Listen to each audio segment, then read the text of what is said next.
morning to the herd. How is everyone tonight? Doing all right, man. Let's get this thing done. Yeah, in case anyone missed it, unfortunately, life has managed to smack everybody upside the head all at the same time. So, unfortunately, we are ending Daybreak a bit early, and we are doing a let's see how long it takes us to pack 5 episodes into one, one, what's the word I'm looking for? One video, one live stream. We have other people who are going to be bouncing in and out, but because this is going to be fairly long, um, Jill will be here shortly, and then Darnell will be here later. But we are going to start without them. I have a new outfit in case anybody hadn't noticed, because women demand you notice these things. Let's start with the important detail. Who hates Rita? I do. Don't get me started. Oh my god. Yeah, so we have to go through like the first 3 episodes really fast so that we can spend like a half an hour just talking about how much we hate Rita. I'm not even gonna complain about shaky cam this stream. It's We all just- Rita hate. we just want to get straight to the I hate Rita. It's baffling. Like they make her such an important part of the last couple episodes and so important to what's going on. But the more they show of her, the more I can't stand her, man. It's it's something. She's the new Rita from Power Rangers. The interesting thing is they do it in a kind of believable way. Like, we see this subtle change as we see different aspects of her. Until by the end, I was like, oh, yeah, I can totally see her being such a bitch. Yeah. Hey, man, give me Rita Tells from her everything. Carnival. Explains any day. everything. Living the same day over again. Shows her all these things. So this day's been a lie? Oh, God. Yeah, we'll get to that. But it's kind of like Chad. Like, he started out being terrible, and then over time you see different aspects of him. The interesting thing is that despite the fact that he's the one living it, the one person who never really seems to change in this is Brett. I mean, he changes his actions, but as a person, he basically never changes, and no one ever really sees him as a different person. So, anyway, let's get into this real quick, and then we can tell everybody what the heck we're talking about with the I hate Rita. So this is the crime scene. We see our shoot, I've forgotten his name. Not Spivak, the other guy. Choi. The less dickish guy. Choi. Because the guy makes a comment about Chris, is that supposed to make you sound more American? Yeah. So he's looking around the room as they're investigating. We see him kind of glance at the fax machine where there's a fax on it. And then in this scene, we see somebody walk by the fax machine and the fax just kind of disappears. Interestingly, we never find out who took the fax. That was what I found kind of interesting. Like, there are a few like really tiny mysteries that never really get solved. I don't know if those are supposed to be cleaned up in season 2, or if some things we're just never gonna know. I mean, I don't even think it really matters who took it. It's one of those things where if you don't specifically say who took it, it could be anyone, and it just goes to show like they have so many people within their organization that it doesn't have to be like a main character we know of. It could have been like, the medical assistant in the background or something. Like, it doesn't have to be a named character, and I kind of like it that way. I do too, and what it tells you is you have no idea how far the reach of this organization goes. Exactly. This is another one of those great lighting shots that I love so much in this show. But this literally is just kind of him watching the scene unfold. He asks how the warrant is going against Hopper. He said, we got just one more thing to tidy up, and then we're going to go knock on his door. And he says, it's a shame when a good cop goes bad. And Spivak says, yeah, we'll get him, Tiger.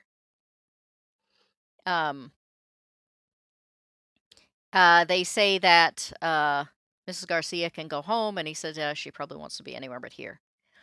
And then we go back to this kind of regular scene, and Rita wakes up, Brett is already gone. She looks kind of irritable. Hollers, doesn't hear anything back. His phone starts to ring. It's his sister, who we already know doesn't know they're dating. And her response is like, "Hey, can I get it?" um, but he comes out, takes the phone, uh, goes back in the bathroom, and leaves her kind of going, "What the fuck?" The interesting thing about this is that there are a few of these going forward where he is a little bit distant.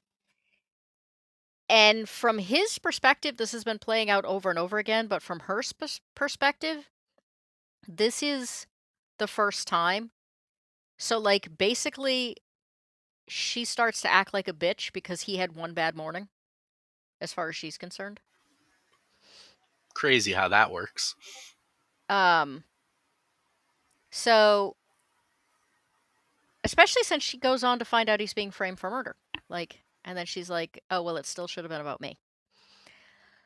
So Jen basically tells Brett all the things he already knows, because she's decided she's going to have faith in him. He says, yep, there's a piece of paper in the lining. She says, how do you know that? He says, because they're chasing me too. They're framing me for murder. Um,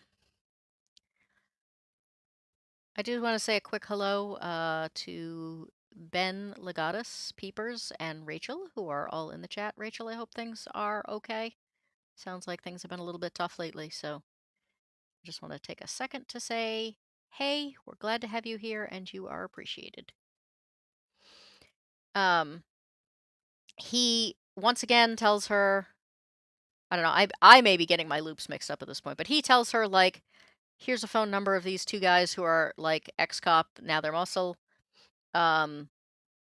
Take them the briefcase, give them everything, like, that'll handle it. Um, and then he goes to talk to the guy that we, at this point, I believe, still think of as the big bad.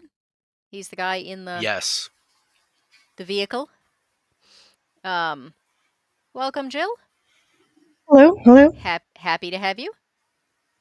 Yeah, great to be here. Happy Star Trek Day. I won't talk about it, but my favorite loopy Star Trek is The Next Generation's Cause and Effect, featuring Kelsey Grammer.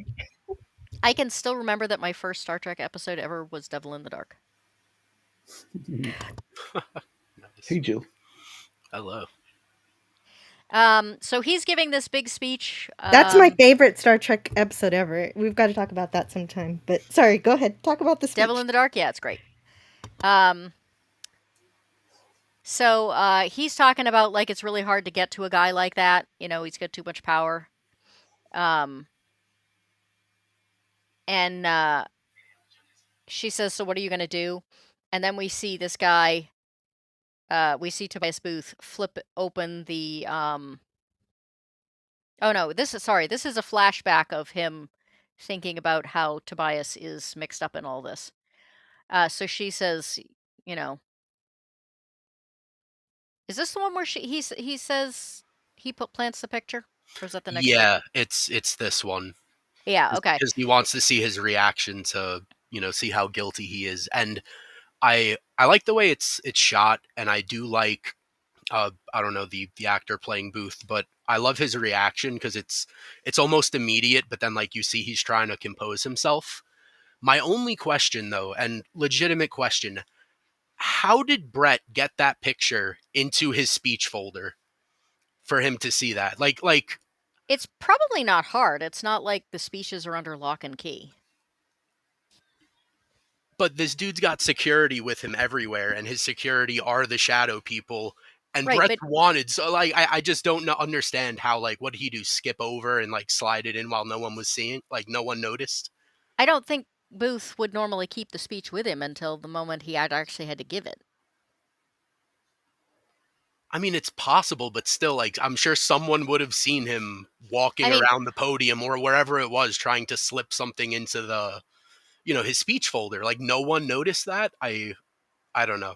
I don't know. I know, granted, local politics is the only thing I know, but I know that in most cases, if there are speeches that are getting given, they're basically in folders kind of on a table off to the side. and nobody's really paying any attention to them until the point you actually have to give them. And this basically is local politics. I mean, they talk about, how it's his city and all that good sort of stuff, but it's still really a local thing. And I mean, it's sort of like, did you ever watch Runaway Jury? No, No. no. Well, there's a line in Runaway Jury where they say, like, how did they get on the jury? And he said, well, maybe they just did it because who wants jury duty? Um, there are certain things that people just kind of don't pay attention to. I mean, if he sees that, like, his speech has been totally rewritten, he's just not going to give it.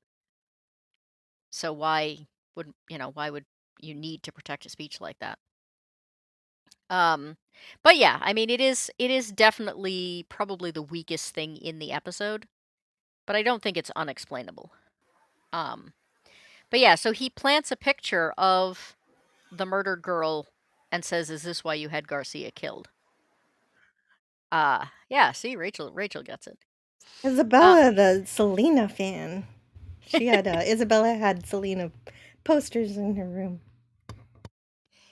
And did we say already who Torres is? He's Raymond Cruz from Breaking Bad. Tuco Salamanca, one of my favorite villains in that series. yeah, there's quite a few Breaking Bad people in here, really. The guy who is, the mysterious guy from the Detweiler, yeah. yeah, Detweiler is Oh is yes, is yeah. Breaking Bad guy. Well, he's my favorite. Yeah, maybe he's my absolute favorite. He's the best. Yeah, the casting in this in general, I think, was really amazing. Um, I wonder if Vince Gilligan watched this and said, "I want those people." I don't know. When did Breaking Bad start? It was after this. It was 2008. Oh, you're saying he cast him in Breaking Bad because of this. Okay. Sorry, I thought you meant the other way. Maybe. I thought you meant the other way around. It may be. I mean, so Patrick Boschman, I think his name is, um, was in a whole bunch of kind of short-lived stuff in the 90s, and he got every job because people saw him in the previous thing and were like, "Hey, that show's getting shut down, but he's amazing. Like, let's give him a job in this thing that's going to get shut down in 2 seasons." So he was in Kindred the Embrace, he was in The Pretender, he went on to be in Carnival. And for like 10 or 12 years, he just kind of bounced from job to job because people would see him in other stuff, and he was great. So we now go to Chad's office where he is looking at pictures of Andrea with the guy she's been paying off. His assistant pokes his head in. He says, go away. I've got, her and I got this meeting in 5 minutes. And he says, no, you don't. She, uh, She she canceled. canceled. And he said, you can't just cancel. Like, and he says, well, she left a message. So, um, and then he says, I'm going to wrap this case up today with or without her. So he decides he's going to go down to Chinatown. Um, the one thing I can't figure out is that in the next rotation, she can't leave a message because the assistant is at his desk. And I could not remember what it was that changed that caused her to I call. was He gonna must have bring that he up mu- because I don't he think there is anything. well he she must have called later for some reason. No, because they meet up at the time of the speech, and you have to assume she probably called at the same time for both days. So Mm, it's. I mean, we'll get to it later. It is what it is, but they tried to rewrite that one part in the second loop to justify someone not being in a certain scene. And I get it, but you have to do a better job than what you did. We'll get to it. I gotta say, out of the what is it, 3 weeks, 4 weeks at this point worth of rotations, if that's a worse one, it's kind of amazing. Um, so this guy is being put forth as the perfect rehab program. He was a member of a gang, did time, but now he's a totally reformed citizen, honest. Nobody believes. Oh yeah, there we go. There's the picture. So yeah, she says, "What are you gonna do to get him?" And he says, "I just did," because you can see the look on his face. Um, Jen is now being called in to uh, be questioned about Brett. She goes to bat for him. She says, "Hey, these guys were after me," and they said, "Well, why didn't you go to the police?" And she says, "Do you have children? Like, you don't understand. They made it very clear what I could and couldn't do, and I will do anything to protect my family." And this is remind me about that later because there's something I wanted to bring up it later, but I don't want to spoil it yet. Um, so they're busy basically saying, "I don't believe you about these two ex-cops." And she says, "Well, why don't you call them?" And she hands them the piece of paper that Brett gave her with their names and the phone number on it. Um, this is basically just the whole. Yes, and then you have Spivak with his sneering asshole expression. At least he's not eating yogurt this time. That's Okay, true. Is this the only scene he's not eating something? I'm back. I finished the last 5 minutes, so I'm good. Oh, I can sweet. focus here now. So he basically says, he wants to make the call because he figures it takes, it'll only take 5 minutes.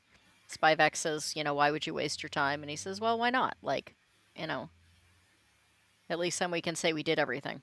Um, we now have Tobias Booth here with Mrs. Garcia.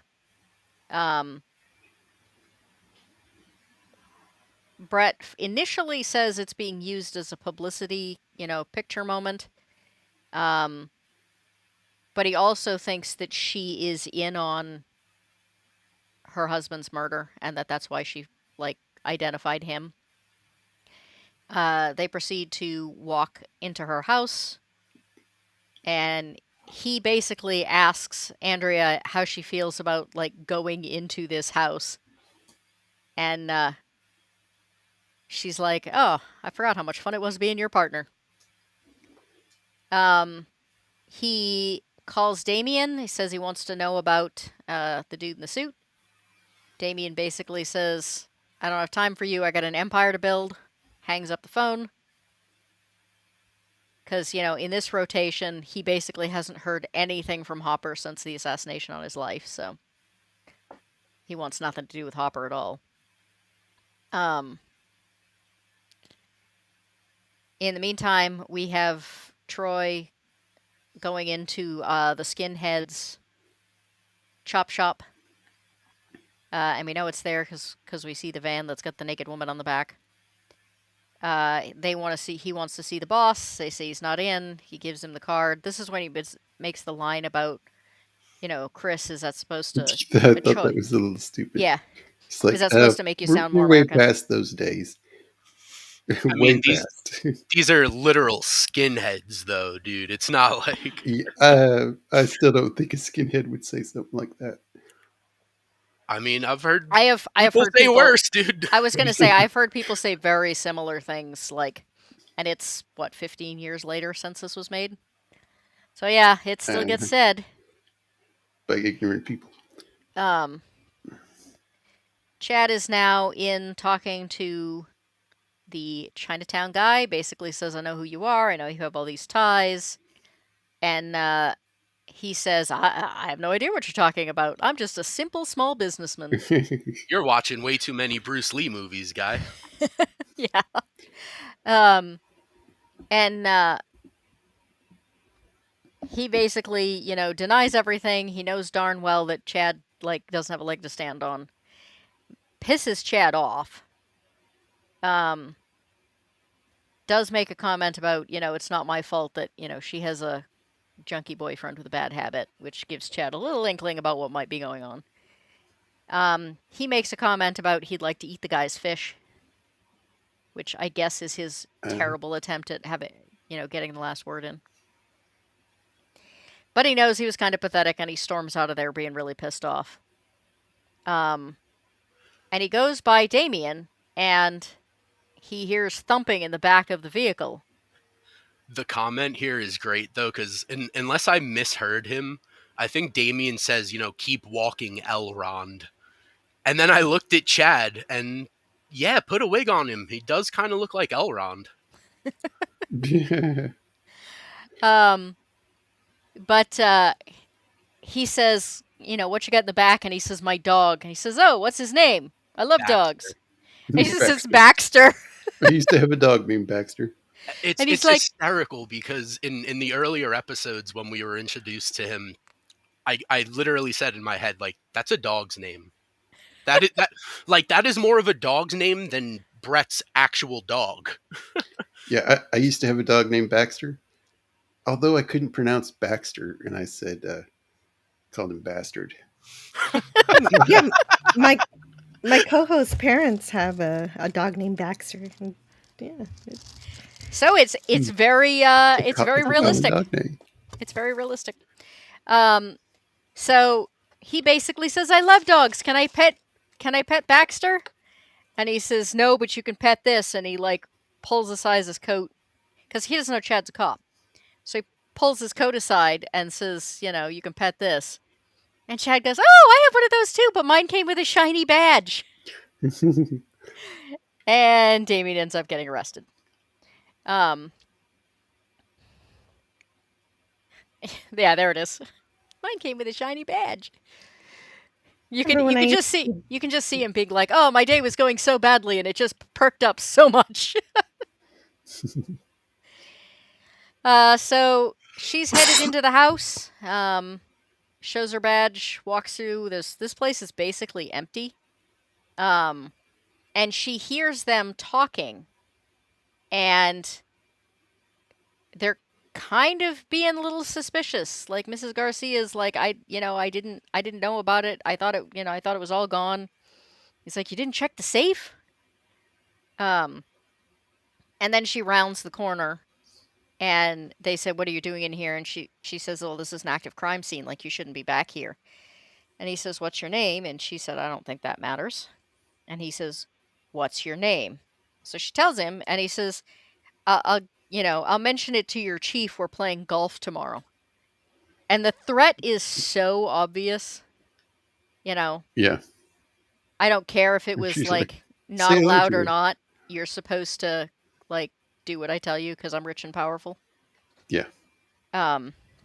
Well, okay, so my question here is, I know we've probably talked about it in other episodes, but I do feel like Andrea is going a little too far for Brett here, because you have to remember, like, she's not experiencing the loop. Like, tomorrow is tomorrow for her. And as far as she knows, like, her actions today go into tomorrow. She's not caught in a time loop. But today, she blows off her IA meeting and completely cancels it, and then walks into a very high-profile crime scene where she's not supposed to be. Like, I get they're partners and they're going to be there for each other, but she is actively trying to lose her job. Why is she not supposed to be there? There's nothing that says she's not supposed to. She's supposed to have an IA meeting. That aren't true. they narcotics officers? What are you doing at a homicide crime scene? Aren't her and Brett narcotics officers? What are you doing here? it was established early on she'll die for Brett, and she did. And it isn't too far for me to accept that she would support him in whatever he says, especially since every loop seems to have an effect on each character and they are changed from each loop to the next. And she just has this instinct, possibly. The other thing is that I- she dies for him before they have the massive change where she decides to trust him and takes Eddie to rehab. And this entire department is sort of shown to play it fast and loose with the rules a ton. Even the officers that are supposed to be good cops are not great cops. There's always there's a little bit of like hinkiness with pretty much everything everyone does in this. Like, even the ones that turn out to be the most trustworthy at the end of the season. You kind of look at some of the things they do and go, eh, yeah, like Rachel says, rule schmools. So while she's distracting them, Brett is trying to go in the back door and almost gets caught. And as he's like coming out, this officer points a gun at him and he says, "Oh, I'm an officer. Did you know this door was open?" Basically, interrogates the guy hard and fast enough that he doesn't consider, well, wait a minute, if you're a cop, why were you like ducking under the ducking under the door? Um, but basically, it's that whole thing. If you act confident enough and act like you're supposed to be there, Yeah. people will just have faith. Um, and he rounds a corner and comes right smack dab face to face with Tobias, who immediately begins yelling, help, help! Which, of course, forces him to take off running. They see her car go screaming away, so they go chasing after it. They pull her over, That and was it a turns good. out, I thought that was a good twist there because we don't see him get in the car either. yeah. That was good. But the first couple of times I watched this, when I kind of forgot, like my instant reaction is that he's in the car. Yeah. But really, she's just the distraction. So the only thing they're going to get her with is, squealing her tires on a residential road. And nobody's ever going to ticket an officer for that. Huh. So he, in fact, has snuck into the back of the truck driven by this mysterious, not really reformed guy that he's been trying to find out about from Damien. Sun goes down. Choi is on the phone, gets in touch with one of the two people that run this phone, agrees to meet him somewhere. Fennec. Is it Fennec that he actually talks to? Okay. Yeah. We go back to Brett hiding in the back seat of this car, which is where he finds the guns, right? Yeah, he sees Is that this? there's like an Uzi or two, I think, under the blanket, and then Yeah. Well, it's got to be really uncomfortable to lay on them, Yeah. yeah, you make it work. Pulls up in front of that chop shop. There's a kind of an uncomfortable moment here. He's busy watching the interaction between these two guys. His phone rings because this guy never learns to put his phone on mute, like Yeah. through this entire show. Damien is in jail and wants Brett to come bail him out. Brett's, trying to get answers out of him, and he's like, "If you want answers, you got to get me out of here." Is a having a gun like that? You can't just bail somebody out for that, can you? Well, yeah, that's the thing, is that it wasn't the gun that he got busted for. It's the fact, I mean, he did because he's a criminal and he had a gun. But he also had a guy in the back seat of his truck.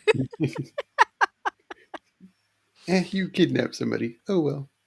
Hanayama, I think YouTube did lie to you, because I said in the post that we were starting at 6:30 my time. But yes, hail. Yeah, I forgot about the time change. So Don't worry, Brett didn't get any smarter in those 30 minutes you No. missed. Yeah.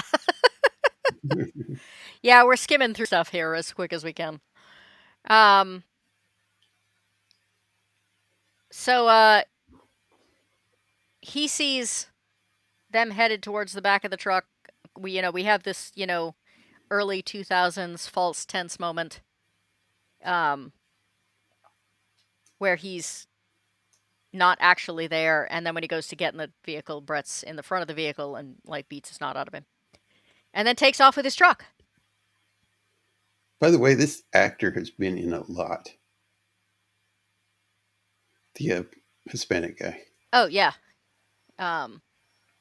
We had the Breaking Bad discussion. Oh, okay. Yes, But that was yeah, me. he has been. Brett is still stupid. Chad is still awesome. Okay. Rachel, I'm curious. Have you been watching the show along with us? Because it is on YouTube. So he pulls up to this bar. Or no, he doesn't pull up to the bar. This is where Choi is meeting him. And he basically says, oh, the service here is terrible. And then Choi says, like, do you come here often? And he says, no, not really. I had some other business in town and, you know, this happened to be nearby. But, the one thing I really love about this place is that they don't really care if we do What do this. you do? Yeah, Um, this was a bad move on Choi's part, going in there by himself. well, he doesn't know who this guy is. He's It's a just been, skinhead bar. Come on, biker skinhead well, bar. there is that. But he thinks Yeah, he thinks he's did meeting he an not realize ex-cop, that? so. Oh. And I mean, he is meeting an ex-cop, former ex-cop, but on the one hand, now like, also a neo-Nazi.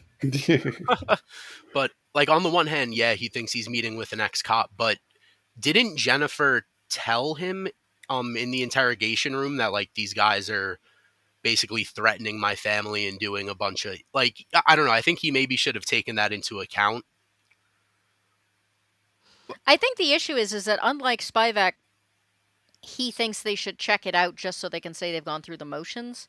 But I don't think in this rotation that he actually believes her. And so, I mean, even in the next one, she and Rita both go to bat for Brett, and he starts to kind of come around a little bit. But in this one, he's just like, I'm just going through the motions so that nobody can say I didn't do my job. Yeah.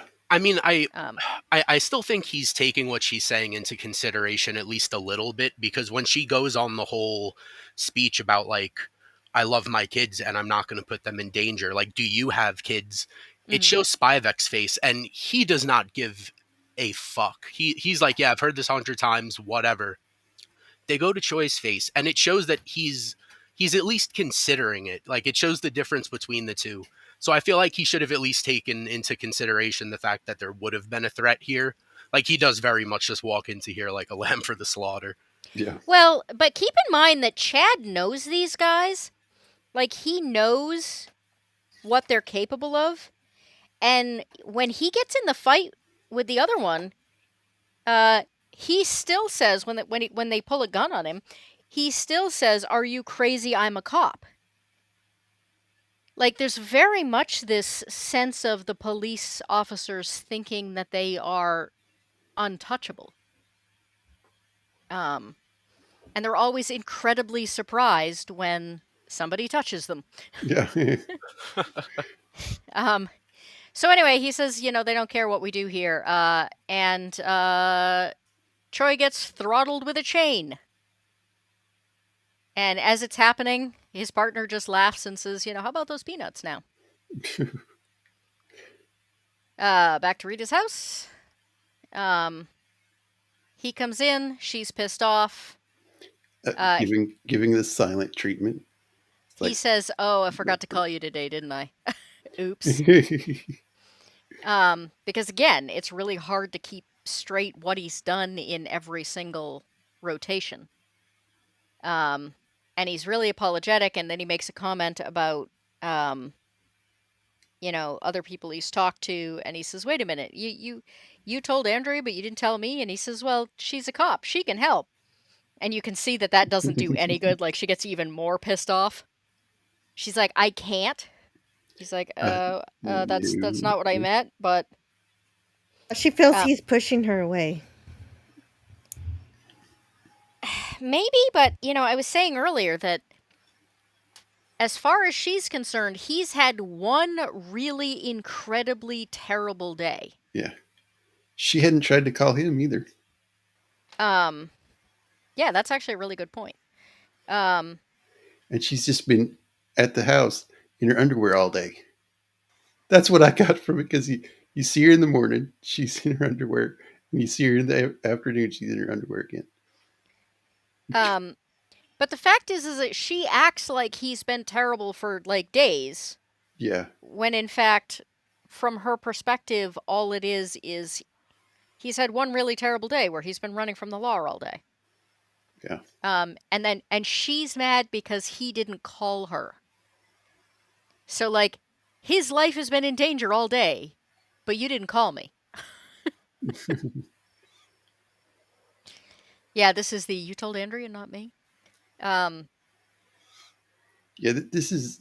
I think for me, this was the moment I started not to like her. Yeah, this is the you gotta be kidding me moment, because right here, and remember this for later, guys, she says, one of the most important things about having someone to love is that you can always tell them the truth and there's no secrets. Remember that she said that, chat. Remember that. Yeah, I didn't dislike her yet, but she does get worse. Yep. just and 2 scenes later, as we're on the next rotation, she's screaming at him because she's mad that he told her. Yeah. What? And she's like, "Did you know about this last night?" And he's like, "That depends on what you mean by last night." And Although she's he like, does go overly extreme and aggressive with the truth, though. It was a lot at once. "Well, yeah, never ever believe a woman when she says, 'No, it's fine. You can tell me anything.'" Uh, Well, the thing is too, it's kind of a situation where you can't like half-ass the truth. Like, hey, I'm sort of kind of stuck in a time loop. I'm being framed. Like, you either got to explain all or nothing, and like, like there's no winning there.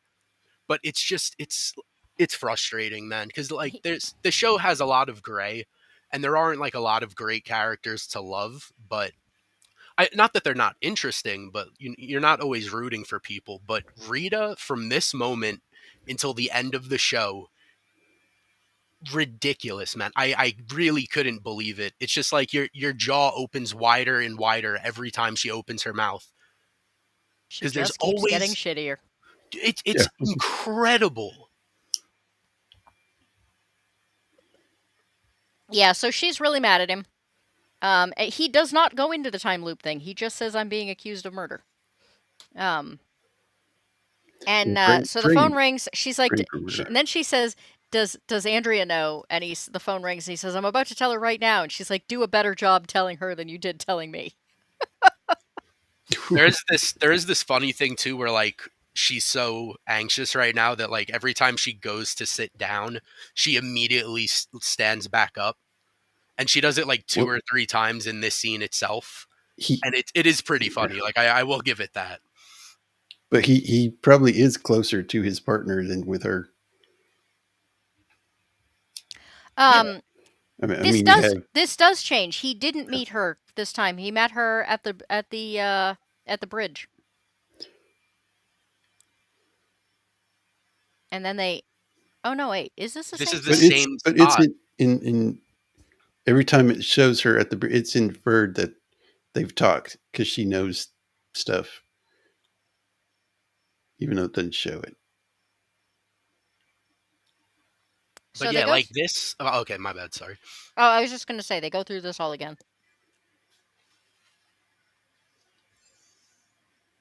He says he wants to know more about the Hispanic guy. She says, so, I take it that means you need him, This is what I mean. She's supposed to be a good cop, and she's like, okay, I'm going to find a reason to arrest him. He tells her that he's the one running the guns, so he gives her a probable cause. Except what's the probable cause? I saw it yesterday, which was actually today. Yes, that's right. Well, he saw it last night, which was actually tonight.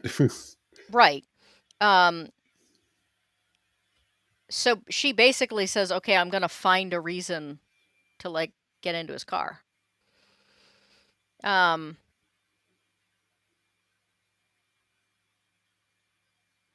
Oh, somebody hits his, I assume Brett hits his car with a brick, sets the alarm off.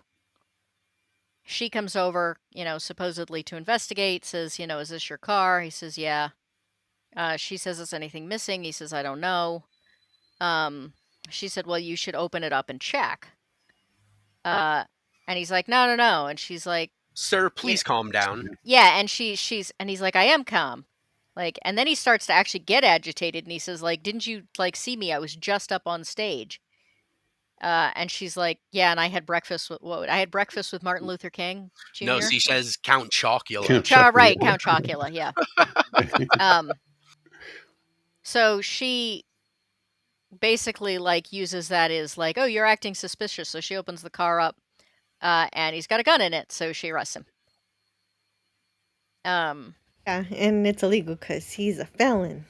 Right. Yeah. Yeah, she's like and then she makes it clear that she did in fact see him up on stage. So, you know, she makes it obvious that, yeah, I was just out to get you. Hey, Adam, welcome. So we kind of skipped the Jen thing, but Rita goes in and, you know, she also gives him a very impassionate speech. She's like, you know, first of all, he was with me all night. And second of all, like, he lives and breathes this job. Like, this job is everything to him. He would never do this. And Choi's kind of doing the, yeah, right, whatever. But he's thinking about it. And then Spivak shows up and says, like, here's this garage. You should check this out. And so we... Sorry, Was go this ahead. where he says to that guy at the vending machine, "You better not take the last what was it? The Hippo? last candy Bar bar." or whatever, yeah. Was that this one? I don't remember I that. think know. it's Might a have even little later. Oh, okay. Maybe. Because he's... I don't know. I get all mixed up with the loops. I know, me too. So Choi says, I thought you said this was a waste of time. And he said, well, yeah, but, you know, might as well. So now we know how he ended up at the garage.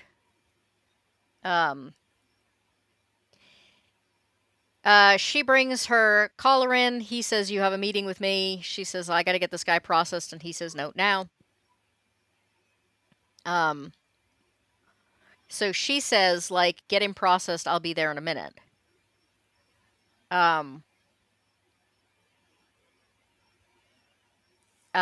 Brett goes to Chinatown and discovers that Damien is holding a gun on... what is his name? Chinatown dude.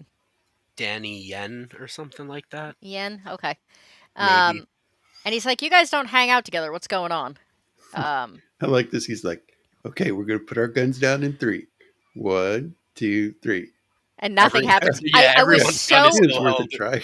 I was so happy about that because it is such a stereotype Yeah. in so many things.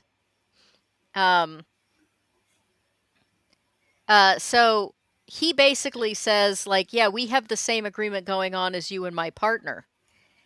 And Yen goes, oh, really? Like, all right. Basically implying that he's paying off drugs to Damien. Yeah, they're just like, oh, we're all corrupt drug dealers. It's okay. And so basically, you know, we're not really sure what's going on here, but he goes out with Damien. Damien basically says, you know, he's trying to set up an alliance because there's, you know, other stuff going down. That Tobias is setting something up to try and clean the streets out. And that Hispanic guy whose name I don't remember. I always Torres? remember... Damien. Isn't it Torres? Luis Torres. Torres? Oh yeah, Torres is the traitor to the Latin disciples. And yeah, so I keep wanting to think of him from Breaking Bad. Tuco Salamanca. Tight. His catchphrase. But So, yeah, they're supposed to be a family, but Torres has rejected them. So that's why Damien wants to turn him in. yeah, well, he basically sold out a bunch of them in order to earn his pardon. And he said, you know, Tobias gets to look like the streets are clean, and Torres gets to, like, basically move his product without any interference. So he's trying to find alliances elsewhere because there's basically a split in the Latin disciples. And Damien says that Torres must be gearing up for war, given learning about the guns and stuff. Yeah. So her collar has been cut loose. He made a phone call, and the next thing you know, charges are dropped. He's just walking out.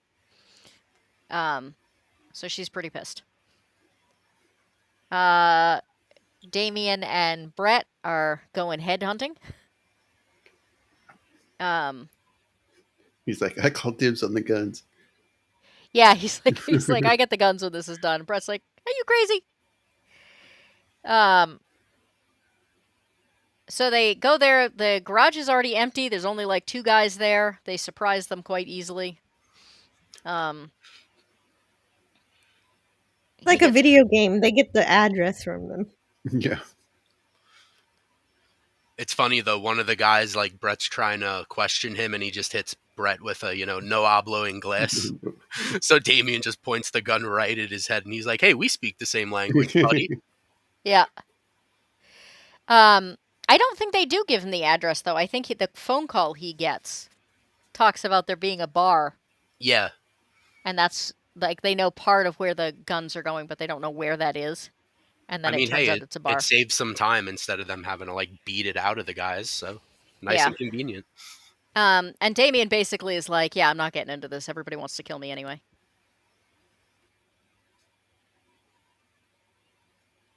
Oh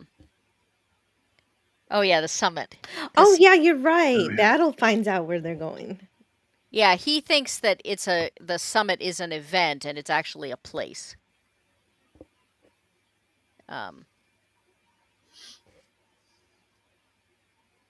So he goes in, he sees Choi is basically tied up and spitting blood. We never do see him die with the chain, so I don't know if he doesn't die in the first loop until they use him as basically proof that they have power. Or if there's some slight change that's made them keep him alive this time. He sees a very familiar looking van, and he proceeds to bust in holding grenades. And he basically says, you kill me, we all die. And he basically makes fun of them. He's like, oh, you're supposed to be skinheads, and you're like, what kind of white supremacist are you? You're telling, letting the Latin disciples tell you what to do. And, the Latin disciples are supposed to be family, and here you are selling, how many people of your own people did you have to sell out in order to, like, do a deal with a bunch of people who hate you? 40%, 30%. And he basically says, to the other Latin disciples, like, you're going to be next. And our old friend Buck here basically says, you don't have the balls to put that grenade off, so, you're not getting out of here alive. And he says, really? You don't think so? Let's find out together. And he rolls the grenades and everyone dives for cover. Grabs Choi's chair and starts pulling. We see Spivak at the back door. And, even after having seen this like 4 times now, I had this split second of like, he's going to take a bullet right now. And then Spivak says, move, gets him out of the way. And he basically is part of a larger organization that's there to arrest everybody. Yep. He tries to arrest Brett. Choi says, nope, that's my collar. And he says, are you sure? Because you look terrible. And he's like, I'm sure. And the grenades were rigged to not explode. Yeah. Yeah. Because he really doesn't have what it takes to just kill a whole bunch of people. Yeah, the interesting thing is Spivak's like, I don't really know what's going on here, and sorry about this, but gotta do this anyway. So he's in the back of the car, and Choi says, like, thank you for doing what you did. This is another one of those, like, massive changes. Where he's like, you didn't have to go in there, and pull me out, but you did. And he said, I now believe, your sister and your girlfriend were there. They made a really impassioned speech, so I was following up for you. And he says, I didn't do it. I just can't prove it yet. And Choi says, what would you need in order to prove it? Yeah, this is one of the things that carries forth into other loops. Troy is essentially on Hopper's side now, and even if he doesn't know why. Well, the interesting thing is that earlier on, he did say, you care more about getting Hopper than you do finding the killer. So he was already kind of borderline, and then Brett like chained him to a pipe, and I think that changed things back a little bit. True story. So they go back to the crime scene, and he basically shows him the crime scene photos, which apparently he conveniently had in the car with him. If you want to talk about holes in the plot. And he said, he points out where the body was. He points out, that there was nothing. He tells him there was nothing in the safe. And they kind of look around, and he says, "Wait a minute, like I saw a fax on the fax machine, but it's not in any of these pictures." He tells Choi, "I know what was in the safe. It was sent to me." And he's like, "I thought you didn't know him." And he's like, "I didn't. Like, he sent it to me anyway." And so it turns out that the fax he sent went to Brett's house, but Brett doesn't have a fax machine. So they check to find out whether or not it stores things in memory, and it prints back out what he sent, which is the guy that everybody keeps thinking is the murderer, but he can't be the murderer because he's been in jail for like ever. Miguel. Yeah. The crying man. That's what I was trying to think of. The crying man. El Um, Leon? and so we get a little reminder as to who the crying man is, because it's been a little while since he's come up in conversation, and they don't, trust audiences anymore, even at that point in time. He made the same mistake investigators have. He thought, well, he's in jail. He can. Why would he be in on this? Yeah, that's what everyone's said. Yeah. So he basically says, like, I have to go to Pelican Bay. And that's the end of that episode. Not a bad one. A little bit of a Monster of the Week episode. Some kind of cool stuff that happens, but a lot of setup as much as anything else. But I really thought it was well done. Yeah. Yeah, overall, I think it's a solid episode. It does set up a lot for the next episode. My biggest complaint was that, in the first loop, Andrea cancels her IA meeting, which makes Chad go to Jens, and what leads to him arresting Damien. In the second loop, for whatever reason, which I'm not sure of the reason other than because the plot demanded it, she doesn't cancel. She only pushes it back like an hour or two.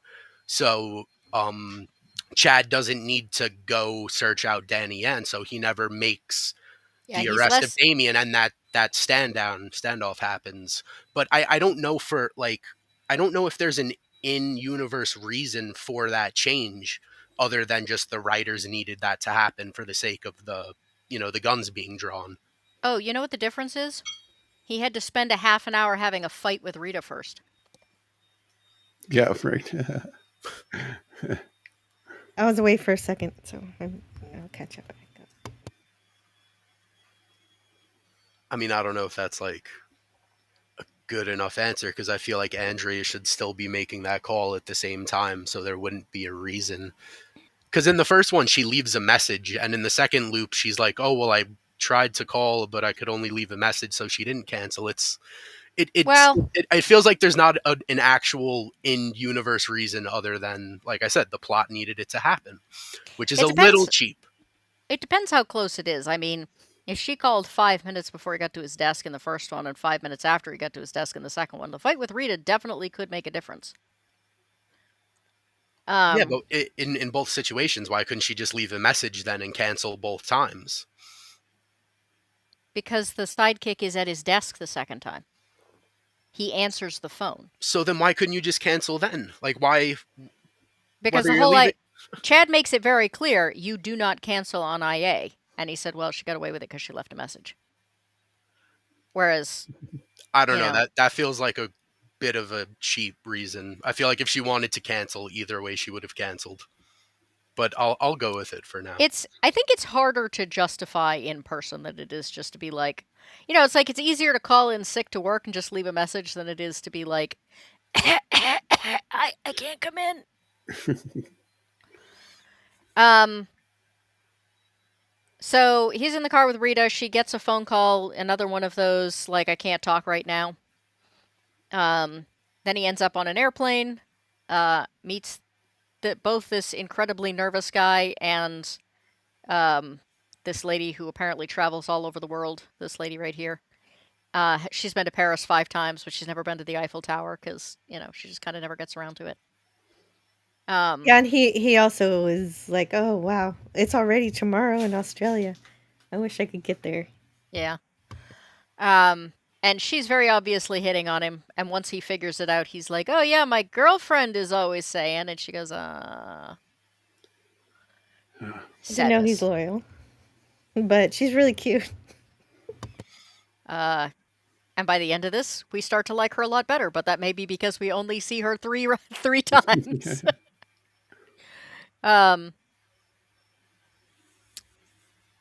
So yeah, there's the really nervous guy. There's a conversation with her. He ends up sitting around forever, waiting for the warden to show up. The warden comes out. He basically, tries to convince him that Deadweiler sent him.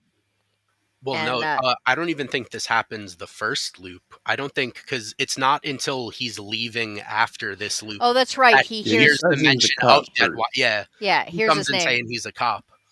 So yeah, he's basically says you've come a very long way for no reason. Like, we can't let you see him.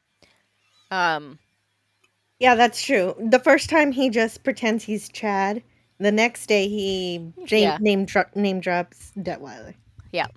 Yeah, there's a whole lot of like, I kind of wish I could fast forward this faster because we basically just go through the same thing over and over again. Where he's on this plane. Yeah, because then he named. Oh yeah. It's another when scene did he give him drugs? Yeah, I love that part. He's like, he's so sick of him. Here, just take this. Well, the first time he like tries to kind of strong arm the guy figures out very quickly that he has absolutely nothing to do with it. He says, get the hell out of here. So then we have day 3. This is when he gives him the drugs, and he's like, I don't take drugs, Mr. Pusher. And he's like, I'm a cop. These are legally prescribed for anxiety. You're upsetting people. Take them. And he goes, okay. If you're a cop, that makes it all right then. Despite the fact that they weren't prescribed to me. And then he tells the other lady, like, go see the go see the go see all the go see all the touristy things because you're gonna regret it, if you don't. Yeah, because she avoided the Eiffel Tower before. I think the final loop, he's like, go away. But I think she was lying. I think she did visit the Eiffel Tower. She was just trying to get him to be romantic with her because she was definitely hitting on him. Yeah. But then she gets a little creeped out when he says this time. Yeah. So this time he goes in like much calmer, and he's basically like, basically says, oh yeah, he's such a hard ass, he's terrible. And he's like, yeah, I worked for him for, years when he was warden, and God, I hate the sound of his voice, actions and consequences. And Brett knows what he's going to say because he's heard it in different context. And that's how we find out that he too was once a police officer. And this guy lightens up right away. He's like, oh yeah, somebody who gets it. And he's like, what do you need? Yeah, decisions, consequences was the password. Yeah. So he goes in, and it turns out that he's supposed to be in solitary confinement for shanking a guard, but he's not there. And then we have this like flash of him basically traveling.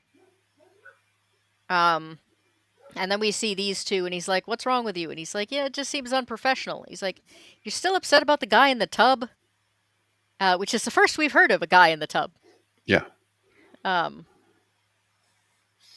All we ever heard of before were plumbing problems. Yeah, exactly.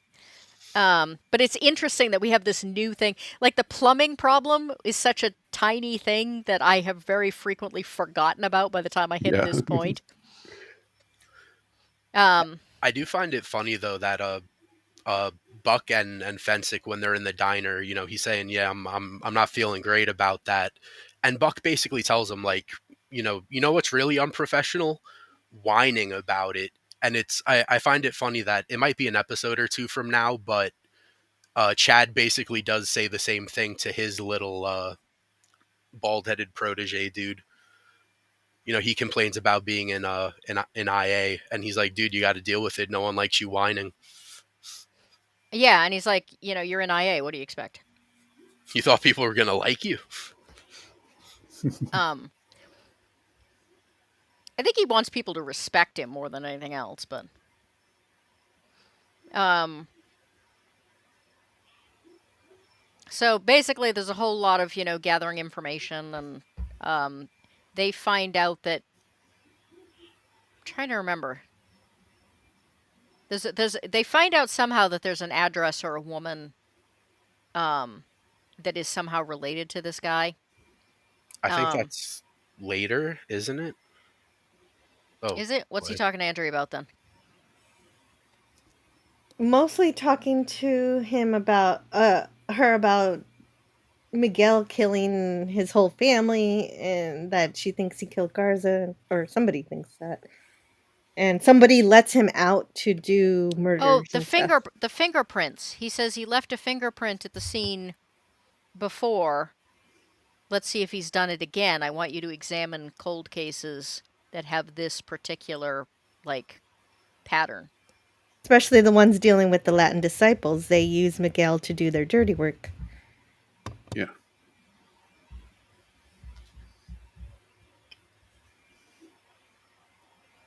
Um,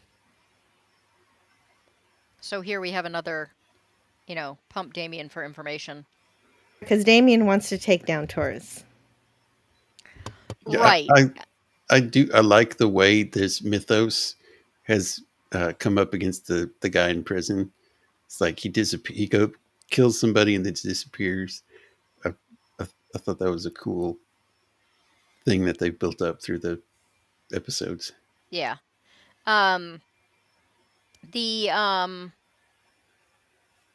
the other thing I really like is the fact that Damien really starts out with no reason to trust Brett. I mean, he starts out, somebody tried to assassinate him. There were only two people that knew where the house was. There's a 50-50 shot that Brett was the person that, you know, ratted him out.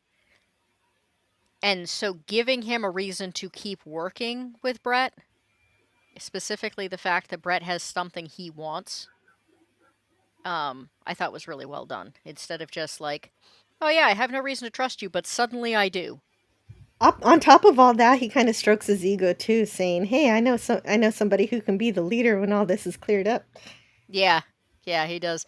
Um, yeah, Damien's like, I know a guy like that. um, but even not specifically in this round, like Damien doesn't just kind of roll over and be like, okay, yeah, I totally believe you. Like there are reasons for him to continue working with Brett, and every time it hits the point where it's not worth it anymore, he stops. Um, Yeah. Yeah, I think Chad and Damien are probably the two most consistent characters throughout the entire show. I mean, I don't know, like Spyvex is consistently an asshole. Uh, That's true. That's true. Rita, honestly, again, if you go back and you rewatch this, you'll realize that Rita is actually really consistent too. It's just that things that initially come off as like, oh, just, new girlfriend insecurity stuff, you really begin to see this pattern of like narcissism. Um, and, it's like, yeah, she's caring, but it's almost like she's caring because, then she gets attention for being a wonderful person. Um, I do have to wonder what kind of cop wears a belly shirt. Only the Um, TV kind. well, and I think there are several times where she hasn't. I think she started, doing a lot of lip gloss and, belly shirts and stuff when, like, I think that's supposed to be a visual of how she's feeling calmer and, more herself now that Eddie's not kind of a weight on her shoulders anymore. Um, though I'm going to dress less like a police officer because because I don't have to worry about my boyfriend killing himself anymore. Seems like a weird route. Um, so here's yet another, Spivak is trying to get her to turn against Brett scene. Well, I think the thing is too is that I believe Brett specifically told her to deal with Choi, and when Spivak overhears her looking for Choi, Yeah. he kind of strong arms himself into the conversation and is like, "I'm leading the case. Anything you could say to Choi, you could say to me." And he's so great, man. I love Mitch Yeah. Pileggi. Phenomenal. Yeah, and we that really seems in character too because we've seen him before say don't ever question me in front of other people. Like so Yeah. he's very insecure about his own leadership. So they have kidnapped cuz once again apparently police rules are going right out the window. We're working together with a criminal to kidnap another criminal. And they Brett thinks they're doing a good cop bad cop thing. And he's trying to get information out of him and he says like you need to tell me what I need to know or I'm going to let Damien have you. And that works right up to the point where Damien just kills the guy. Yeah. And he's like, "What did you think I was going to be your play bad cop for you? Like I'm not your basically he's like I'm not your bitch." And that's what I mean. Whoops. Is that he sticks with Brett until it makes sense for him not to. Not because the plot demands it, but because it just doesn't make any sense for his character to keep taking verbal abuse from a guy he considers his lesser. Yeah. So they find this address. Sorry, go ahead. I was just gonna say, like this guy basically just calls Damien a woman in Spanish, and Damien just snaps and shoots him like twice in the chest. That's He's all like, it took. "Oh, I'm That's okay. all it I'm took. okay. Boom, boom." Yeah, and the fact that Brett believed him when he's like, "No, I'm good, I'm good, I'm good." Yeah, right. So he tries to get last minute information out of him. The funny thing is, Damien's still kissing his cross. Like, yeah, it was still family, even if I did kill him. Yeah, and then Brett like gets in his face about it, and Damien pulls a gun on him, like I don't know who you think I am. Like, I don't work for you. And then he calls to he's like, I gotta get right out of here. I suggest you do the same thing. See ya. Yes. That whiny look he has on his face. Also, kissing the cross could be more like, I'm sorry I did this, Jesus, but it happened. Yeah. So she basically tells him she's found all of these cold cases that have this fingerprint of a guy who's supposed to be in jail. And Spivak's like, yeah, I don't believe you. We're back down here with, like, Weasley guy. She's trying to get information. Spivak shows up and says give her whatever she wants. And then he says, I don't have it. And he says, it's been checked out. And he says, who's it been checked out by? And he said, Detective Spivak. And he's like, I'm Spivak. I love this expression. He's like, but... Yeah, this is how I realized that he's not so bad. Like, he's been... His name's been used to tamper with evidence. Yeah, you can be a dick and not be a bad guy. Just like you can be a Who wouldn't have nice a bad guy. attitude if they eat candy all the time? Hippo took his favorite candy bar. He's having a bad day. Yeah. Yeah, it was just a snack for Hippo, but that was his breakfast. So he goes to the address. There's a woman here that has a scar on her face. He tries to get information out of her. She basically says, there's nobody that's going to hurt her. Ma. She says the only person who could hurt her is dead. And she has Her all name these. is. Yeah, yeah. Go Sorry, go ahead. ahead. I was going to say she's got all these paintings with handprints on them. Yeah, it's kind of. She's kind of a creepy artist. This Yeah. I mean, as far as I'm concerned, most good art is creepy. So It's true. That's it's you know it's what? more You're it's right. more interesting that way. But yeah, it's certainly off-putting art. When Brett walks in, he looks off. Like he looks uncomfortable just by looking at the art. Yeah. But he notices that on every piece of art that she finishes, she leaves her own handprint signature on usually like one of the corners of the canvas.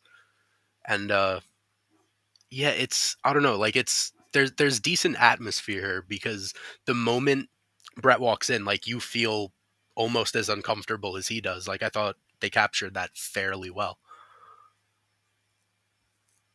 Um. So this is another one where she, I think, comes back with Chad. Yeah.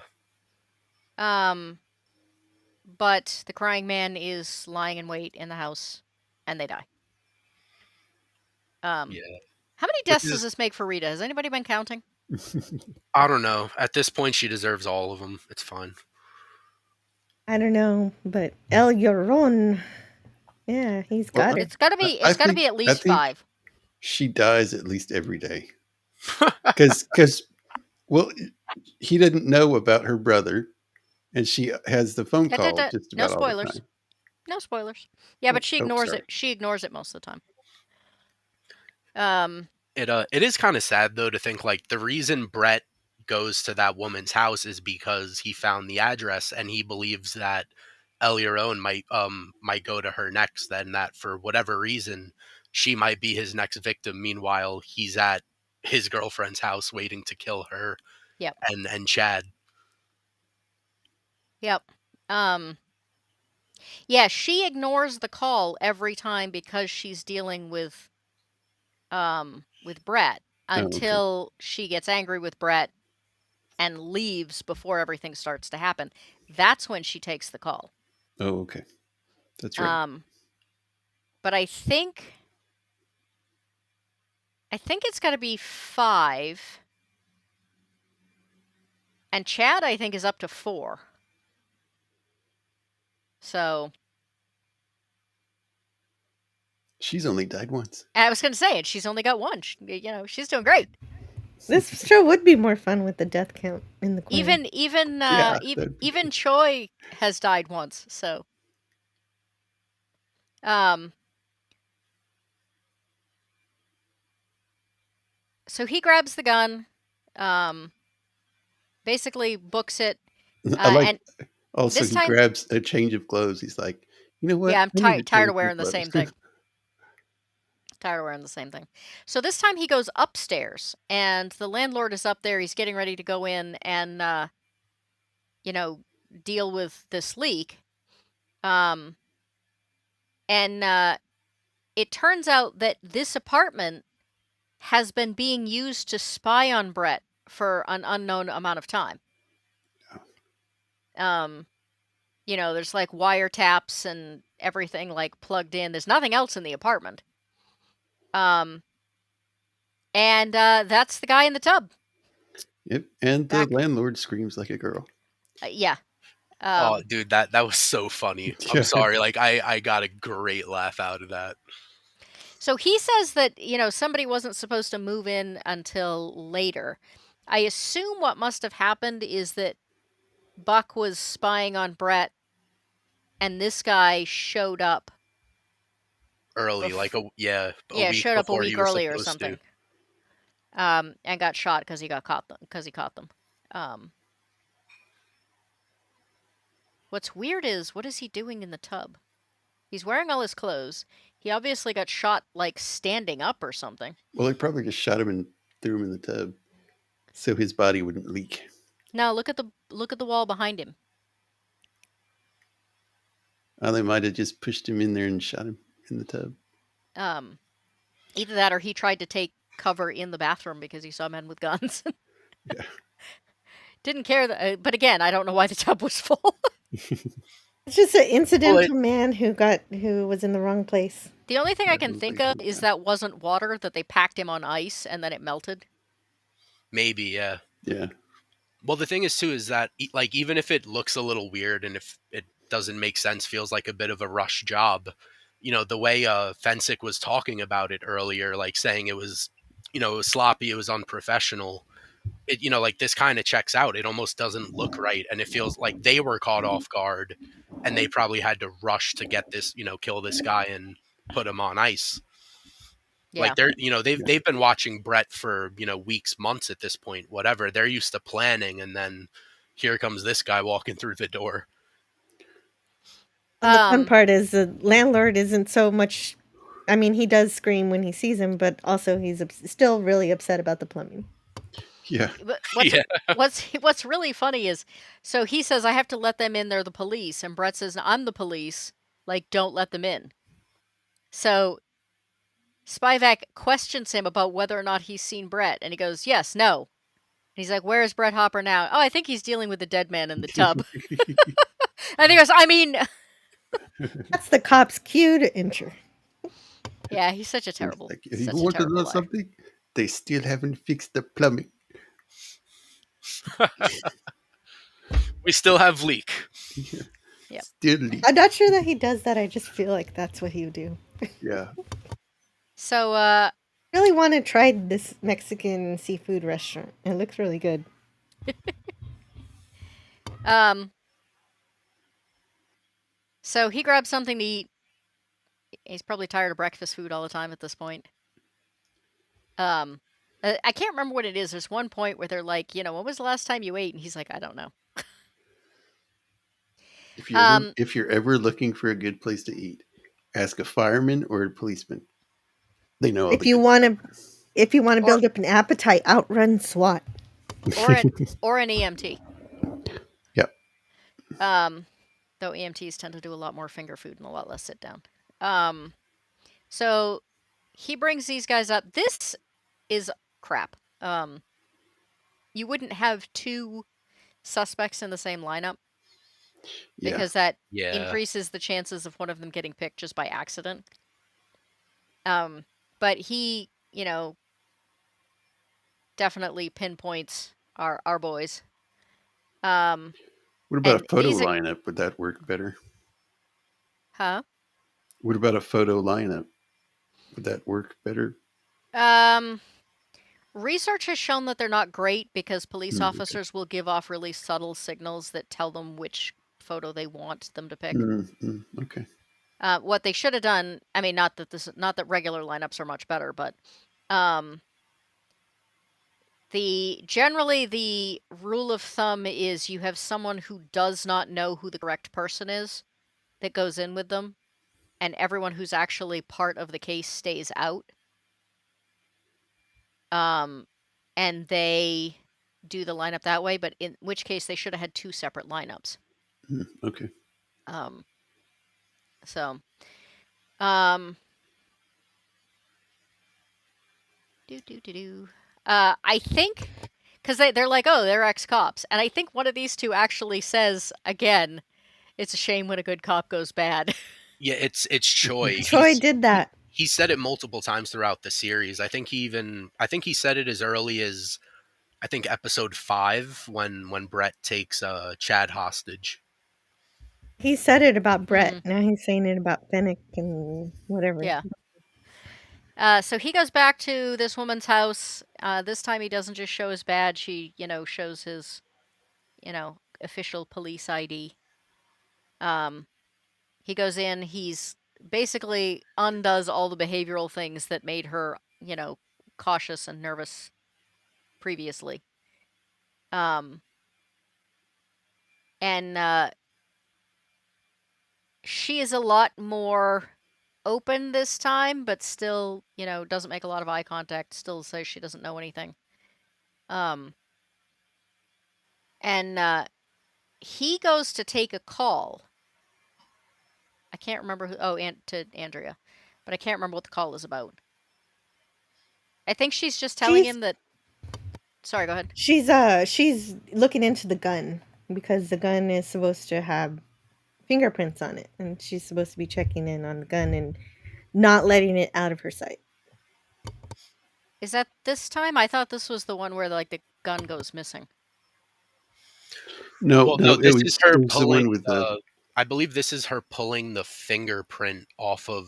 There was an unspent round in the chamber, and That's it right. and it had Dominguez's fingerprint on it. So he says, "Yeah, but he's locked up at Pelican Bay." Andrea does the good old, "How'd you know that?" And I think he kind of just hangs up or something like that. I mean, there's a lot of that that yeah goes. the That's when television for you. Spivak No one ever Yeah, says goodbye. when Spivak is there, and somebody checked out the gun in his name. That was the first. That was that part. Remember, Yeah. he in the restaurant he hands her the bag with the gun in it. Um. That's why he had to run away from SWAT because he was getting the gun Right. before they doctor it. Right. Um.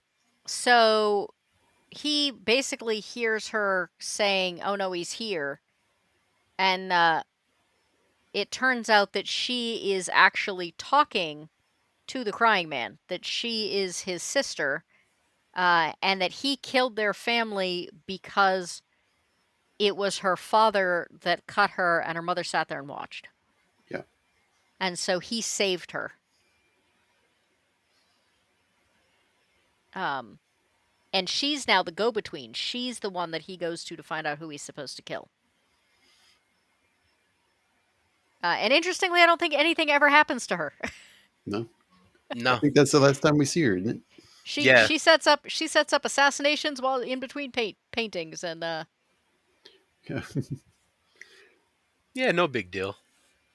Conceivably, she continues to do so even after this entire season. so he finds out that it's Rita and Chad, and he tries Rita's phone, and is it dead? No, she didn't answer it. Or she doesn't answer. Okay. Yeah. Well, because there's a point where like the phone is just dead because he's like taken her battery. Yeah. So he tries Chad, and Chad won't answer the phone. And then there's this whole very cute back and forth about she's like, "You need a new ringtone. Like you've had that ringtone forever." And he's like, "Yeah, but I like that ringtone." Like very, very world building-y. You can believe they were married for a long time. Um, Man, and I do have to say I miss the flip phone. I had a flip phone until a couple of years ago, and I got an iPhone and I hate it. Yeah. Once Well, this it's dies, I I miss will never have another one. yeah, I miss feeling like Captain Kirk. Well, they do have a flip phone that's a smartphone. Yeah, if you want to spend $1,000. Yeah, right. Um. So anyway, they get to the house. Interestingly, he does not try Rita again. He just keeps trying Chad. Um. And interestingly, it's Chad that eventually answers the phone. Yeah. Um. So they go in the house. We have the whole scene again where, we see him lying in wait for them. Except this time, Chad and Brett are also lying in wait for him, which allows them to arrest him and prove that he is not in Pelican Bay and therefore could have committed these murders. Um, Got the real murderer! Hooray! Hanayama says Rita and Brett share the same 15% powered brain cell. So, yeah, there's a whole lot of, like, this is another case of, I don't really understand what's happening, but I still have to arrest you. And Spivak in this case actually kind of seems like, all right, I might have made a bad judgment call. Wait, does he? Does it ever get it? You don't have to answer it now if we're not to that point. But does it ever get answered why he has a beef with Brett's dad? Yes. yes, Okay. He believes. I think it's actually already it's been later. No, I think it's Is it? later. said. Okay. Yeah, Okay. Um. It's not really much of a spoiler, though. It's Uncle Nick used to be Spivak's partner. And, Uncle Nick said, when your father told me to do something, I did it because he'd saved my life. And Spivak blames Hopper Sr. for having turned Nick into a corrupt cop. Oh, okay. So anyway, Right. lots of lovey-dovey. He says, you want to, watch the sun come up with me? He says, I'm just going to go in the bathroom real quick. And he goes in. Is this one where he goes in and then it turns out that he just wakes up again anyway? Yep. Yep. Yeah, it's so sad. I felt so bad for him. I thought he solved the. Well, yeah, I knew he couldn't because there were 3 more episodes left. But. Yeah, I basically felt the same thing. I was like, there's no way it's That's he's what it waking up is. again. Hanayama says Brett's dad ate Skinner's last candy. It was that candy bar that that Hippo was after. That's why he doesn't want Hippo to take it. It's a constant reminder. My other question here was, he only gets about 45 minutes of sleep before he reappears in the bed. Like, does he feel the fact that he's only gotten 45 minutes worth of sleep? Or does he, get a full night's sleep? I mean, that's all you need, right? 45 minutes.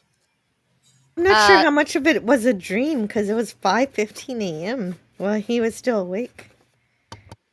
So he's pretty upset. Well, they I think they've done that in a previous episode where if he's up much later in the night, it almost seems like the hours between 3 and 6 kind of like fly and almost like morph together. I think it was the second episode when he's just trying to outrun them into a different state, and he keep driving until it hits tomorrow, and you kind of see time go by in a flash, and then he just wakes up in his bed. So It seems like there's always like that 3-hour period where time just moves very weird.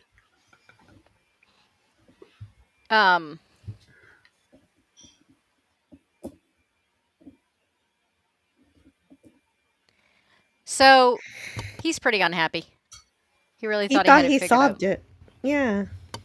He solved the day. Poor guy.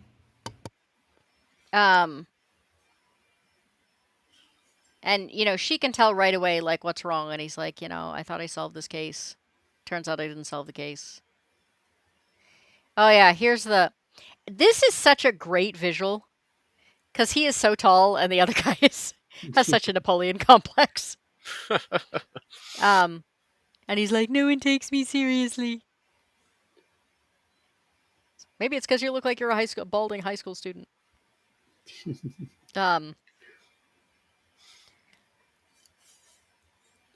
My little detective badge and gun. He goes to, deal with the whole GPS thing again. They're taking pictures again. And he just shows up and he's like, hey, when did you stop caring? When did you just, run out of fucks? And they're like, I have no idea what you're talking about. And he's like, when did you just wake up one day and decide, you didn't want to be police officers anymore? You just had enough. And they're basically like, I think you need a vacation or something, dude. And he's like, that's a great idea. Thanks. Well, I love that Fensick still tries to play the whole we're tourists. We're tourists. And Buck just looks at him like, dude, come on, our cover's blown. What the fuck are you doing here? He's taking this whole day as kind of like a chore. He calls the people he needs to call to make things happen that need to happen, and then yes, they say walk away. That's a good idea. Yeah. And he tosses the GPS tracker in their car, and they're like, well, fuck. And then he's like, it's my favorite out of all the episodes, even though it causes bad things to happen. Yeah. But he basically says, hey, let's just go away. So they go to Vegas. And they have a great day at Vegas. He bets on the infamous game, which I also has not been mentioned in several episodes, and I had kind of forgotten, where they all of a sudden they rally in the 9th, win 11-10. The Dodgers game. Yeah. Yeah. And they end up He He bets doesn't. astronomical odds that exactly that will happen, and he puts everything they have in savings on it, and they just like become immediately hugely wealthy. Yeah, he Um, doesn't even, unlike in Back to the Future, he doesn't even need a sports almanac. He just has to know this one game. yep. And right here, a new day starts, and they go off and live happily ever after. The interesting thing is that this game doesn't happen until later in the day, so I guess they just sit in the bar and like sip drinks until it happens. So they get new clothes. They get all snazzied up. They get, the $5,000 a night suite. Um, apparently It's very not safe. hard to do that because if you just play nickel games for a while, and they'll give you free drinks, hoping you'll start spending more money. Um, yeah, but in this case, they actually get to like spend their money that they earned. Um, Yeah, the house did not win this time. yeah. Well, I mean, it will because they're going to get it all back tomorrow. True. So she basically, for some reason, starts talking about this little island that she went to as a kid. See, there's another one. You have just like given me a $10,000 night out. And I want to go to And all I'm Mexico. going to do is complain about the fact that it's not this other place. It's not Mexico. Yeah. And so basically, we see all this stuff. We see the girl. We see this um, surfer who ends up falling in the dirt. Um, there's we don't really know how many times they go through this cycle. 12. They 12, say it I 12. believe. Quite a 12, number. Is it well by the second time, because the second time we see it, he already knows everything that's in the drink. Yeah. And then he starts ordering different drinks, and the same thing happens. She says the same thing. Yeah, it's a liquor montage, to be precise. Yeah. If his wounds carry over, do his hangovers carry over, do you think? I think so because later in this episode when he does finally talk to Rita, he looks like someone that, not that they've been drinking for a day and they're drunk. It looks like he's been binge drinking for 12. Yeah. He looks like he's been drinking for 2 weeks straight almost. He's got it's I I mean, on the one hand it does sound kind of fun, but damn. Uh, I'm not really sure though, because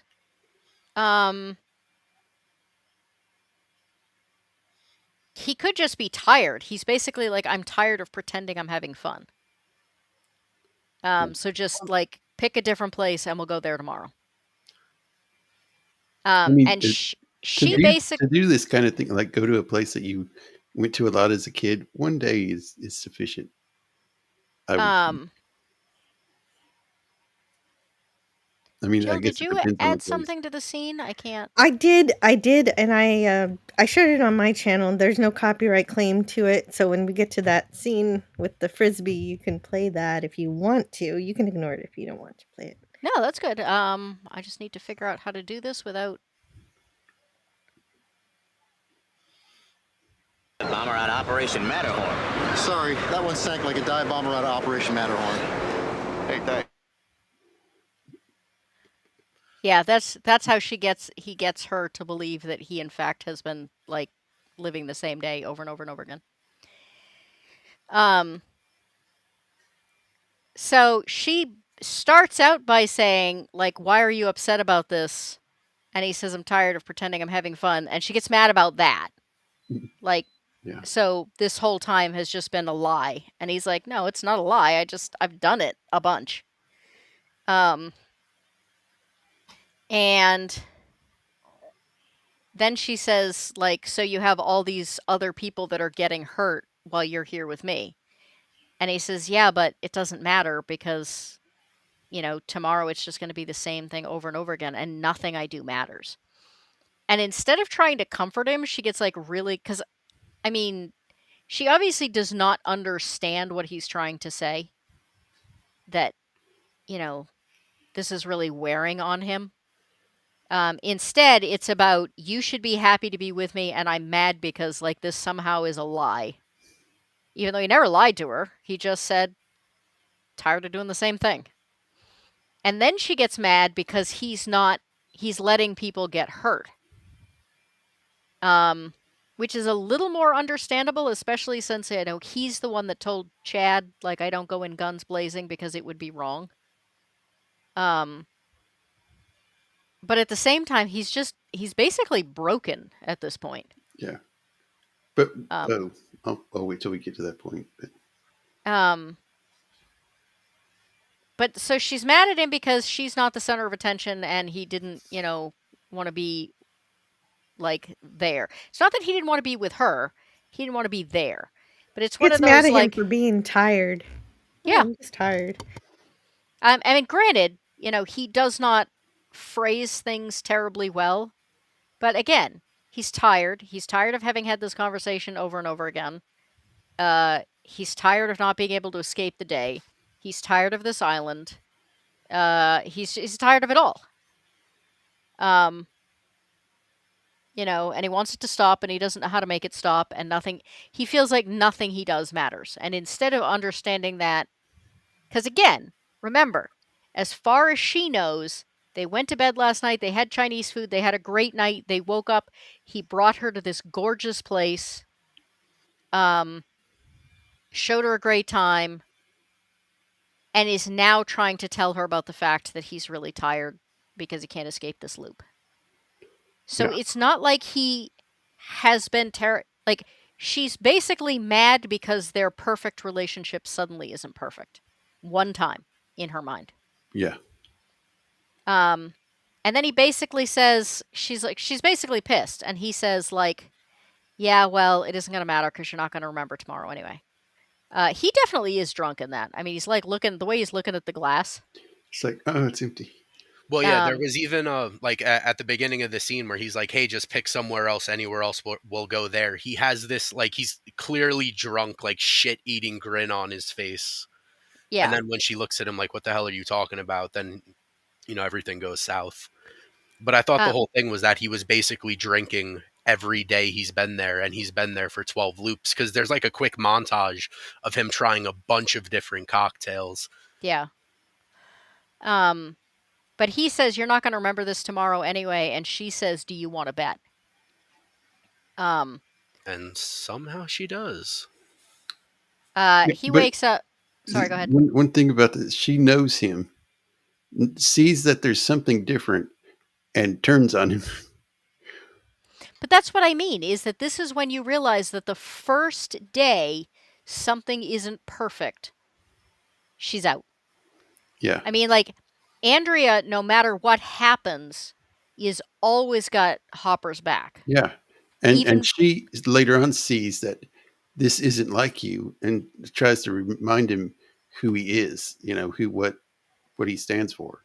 Right. Rita has one time where she wakes up, as far as she's concerned, she wakes up in the morning and she has a funny feeling that something's off. And the first thing she does is call her ex-husband. Yeah. Like, what's that tell you? Yeah, so she gets up, she calls Chad. Well, we don't know that she called Chad this round, but he gets in the shower. It's in the name. He's a Chad.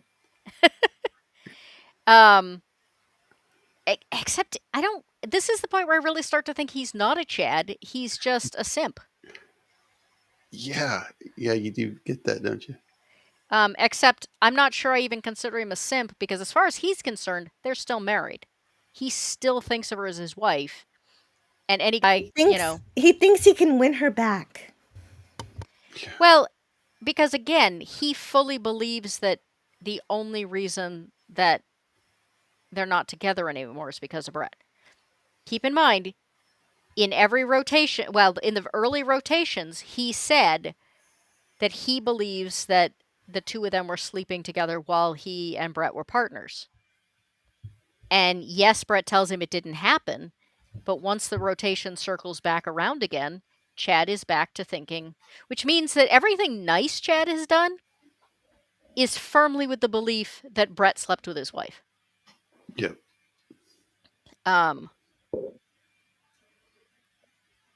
Which really makes him seem a lot less like a Chad. A dick maybe, but not a Chad. So he basically is going through the motions like, hey, let's go away. Like, we could go anywhere except that tropical island. And then he comes out and she's gone. And he's like, what happened? And he looks out the door for her and he sees that there are police officers coming. So he's scrambling to get into his clothes. Spivak busts through the door. SWAT busts through the door. He's gone.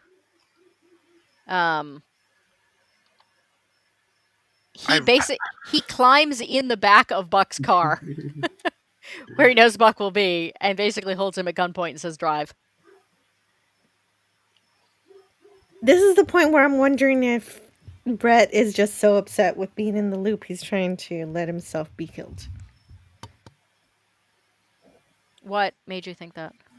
Because jumping into the car with these guys, they are not good guys. I mean, he's done that before, though, when it did look like he was trying to get out of the loop. He's done this in previous episodes, I believe.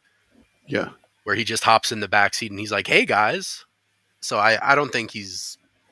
Well, there's a couple things. One, what other choices does he have? The place is surrounded by SWAT.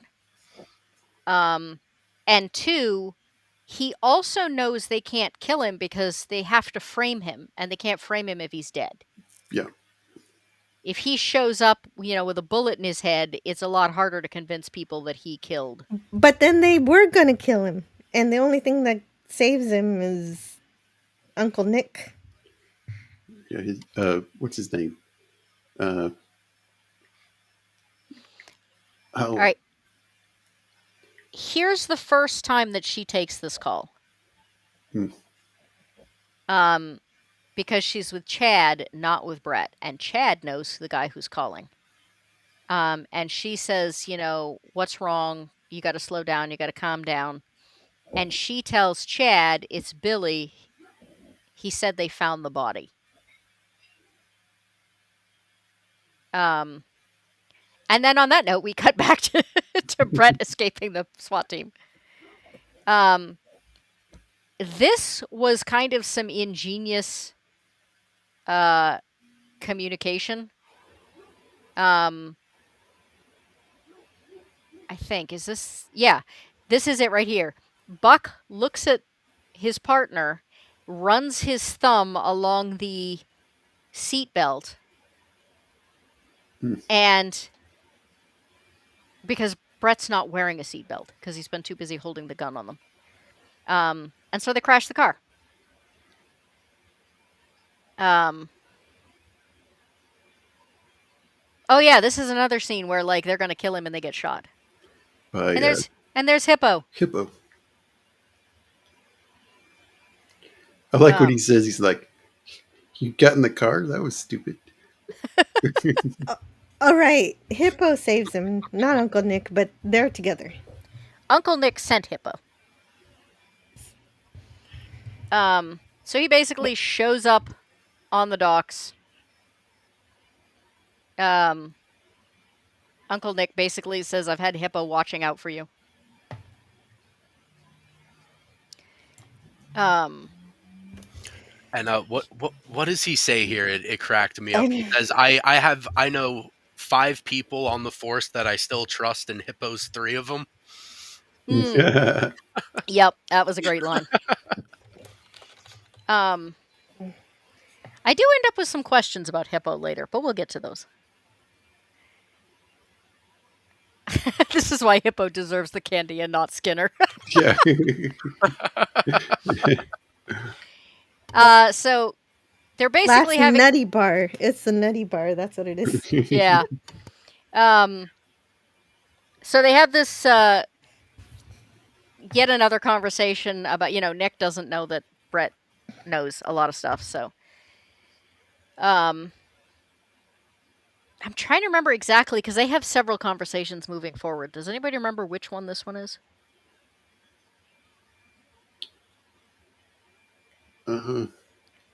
guess it made a real impression on all of us, huh?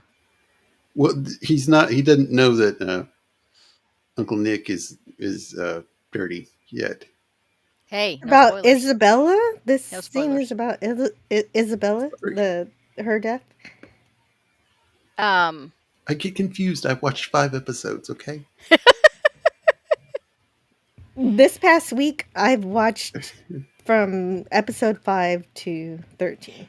that's true. She's bad. Poor Jill has had to really pack them in. So, Jill, I have this theory that the show is better if you binge it. Did you find? Was it got exciting, and I especially love Yeah. this episode for the vacation. It was like, F all this, I'm gonna go drink liquor with my girlfriend for a while. Yeah, so if you're binging it, you probably also need the break, right? Exactly. um, so Andrea comes in. Rachel, you have not seen what I have seen. Andrea comes in and she's like, "Hey, where's Chad?" Well, he had to step out, and she's like, "Well, then I'm out." And he's like, "No, no, no, I'm taking over the case." And she's like, "Yeah, call me when Chad comes back," and just walks out on him. What does she say? What was it like? Call me when you gain 100 pounds and grow a pair. Yeah, right.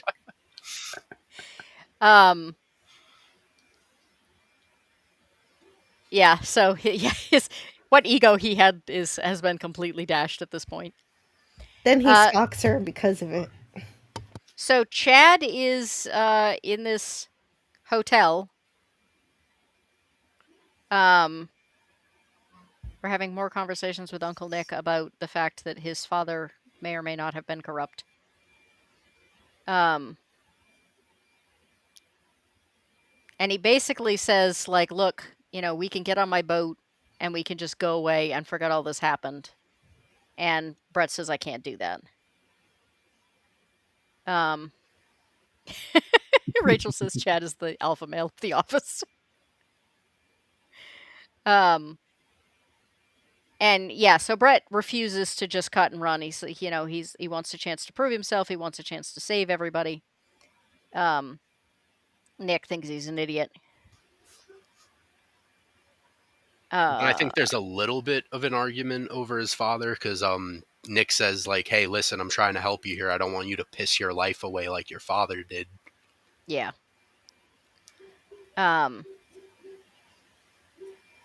Yeah, it's too bad. Like the conversations with Uncle Nick are also very world building, but other than the fact that they're trying to like develop this character that we haven't seen hardly at all in this show, there's not a lot of substance to them. They're interesting, but they're not. Like, I do wish they'd introduced Uncle Nick earlier and built him up more instead of trying to cram all these conversations in to give him character. Well, do you think that Yeah. might have been part of the whole, like, them getting less episodes than they thought? Because the last stretch of episodes, they really are entertaining and engaging, but certain things I do feel are a bit rushed and, like they just had to steamroll ahead to the end. I'm sure there's some of that, but the fact is that there's been a lot of empty space in earlier episodes that they definitely could have just thrown. I mean, you could have had Uncle Nick sitting at Jen's breakfast table for 5 minutes in one point. Oh, trust me, I agree. They could have done a Yeah. lot more with those first 4 episodes. So he's talking to Andrea and the police show up. And he initially is like, "Did you sell me out?" And he's really shocked because she's really had his back this whole time. I was a little disappointed in him that he even entertained the idea. And then it turns out that Shorty proceeded to follow her and basically led the police.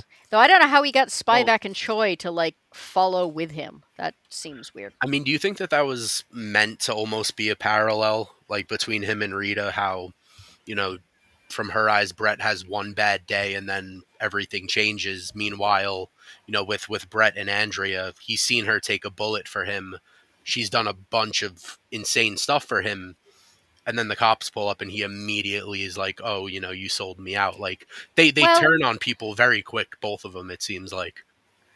I don't know. He seems confused and bewildered to me in that scene. Um, he I mean, doesn't he sound does like also seem he came off a bit aggressive and angry though. Like I felt like I was starting to see well, that angry Brett come back a little. yeah, that's possible. Yeah, and it's been a while since he's been the animal in the cage, so he's back to being like pissed off. He never really gets over the anger thing. Like he is an angry guy through this whole thing. That's why I said like everyone else we see different aspects of them, but they don't really change.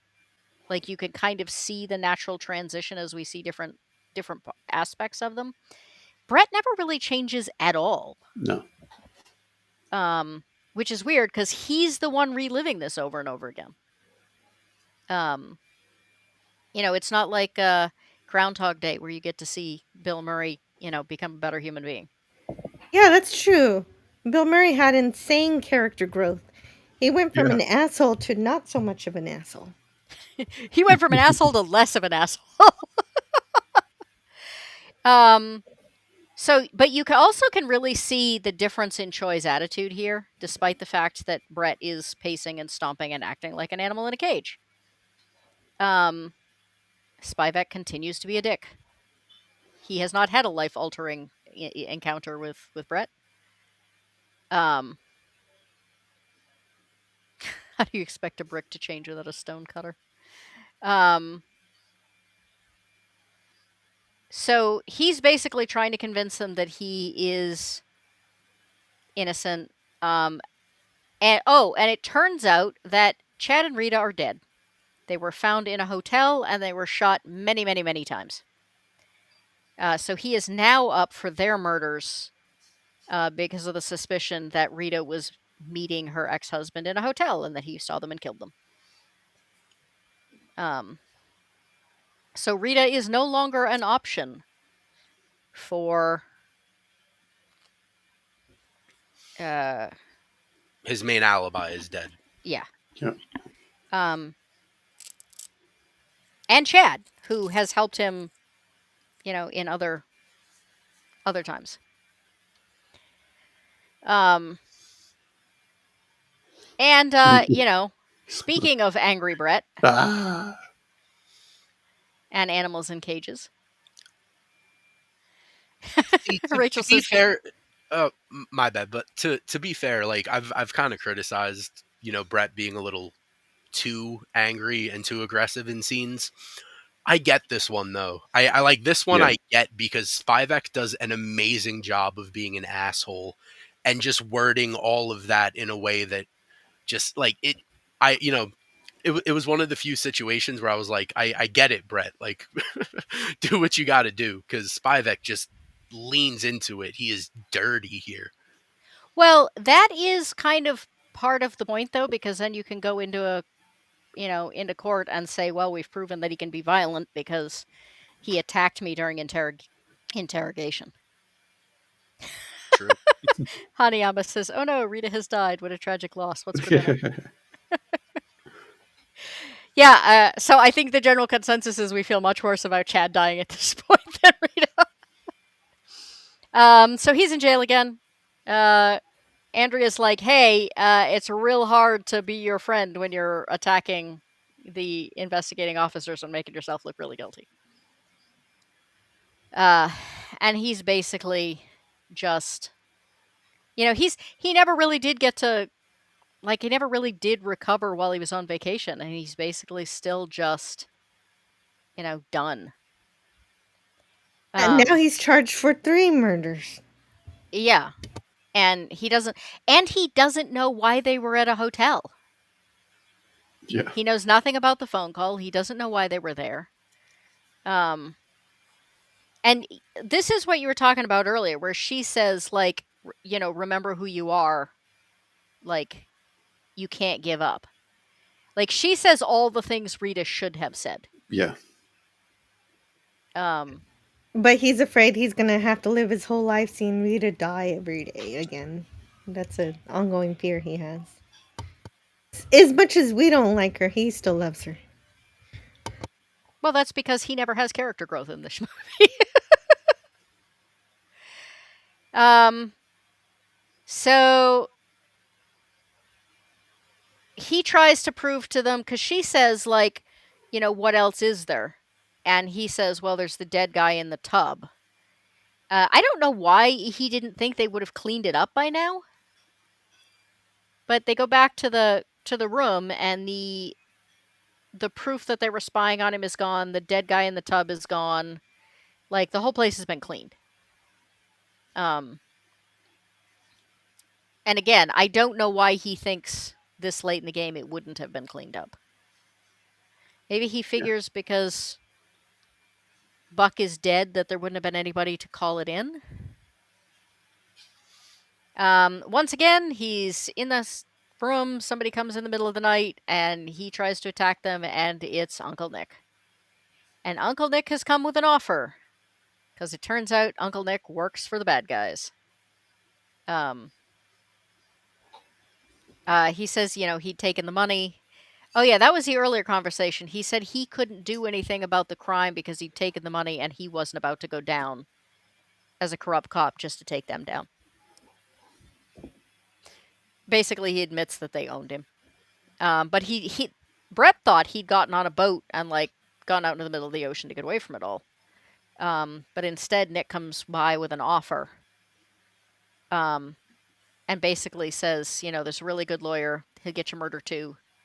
Like, you do some time, you keep your mouth shut. Jen stays safe, the kids stay safe. And Brett tells him to get the fuck out. GTFO. At this point, no longer family. I mean, he was like honorary family, but Yeah, and Nick basically tells him he's insane. that he's no better than Detweiler or Booth.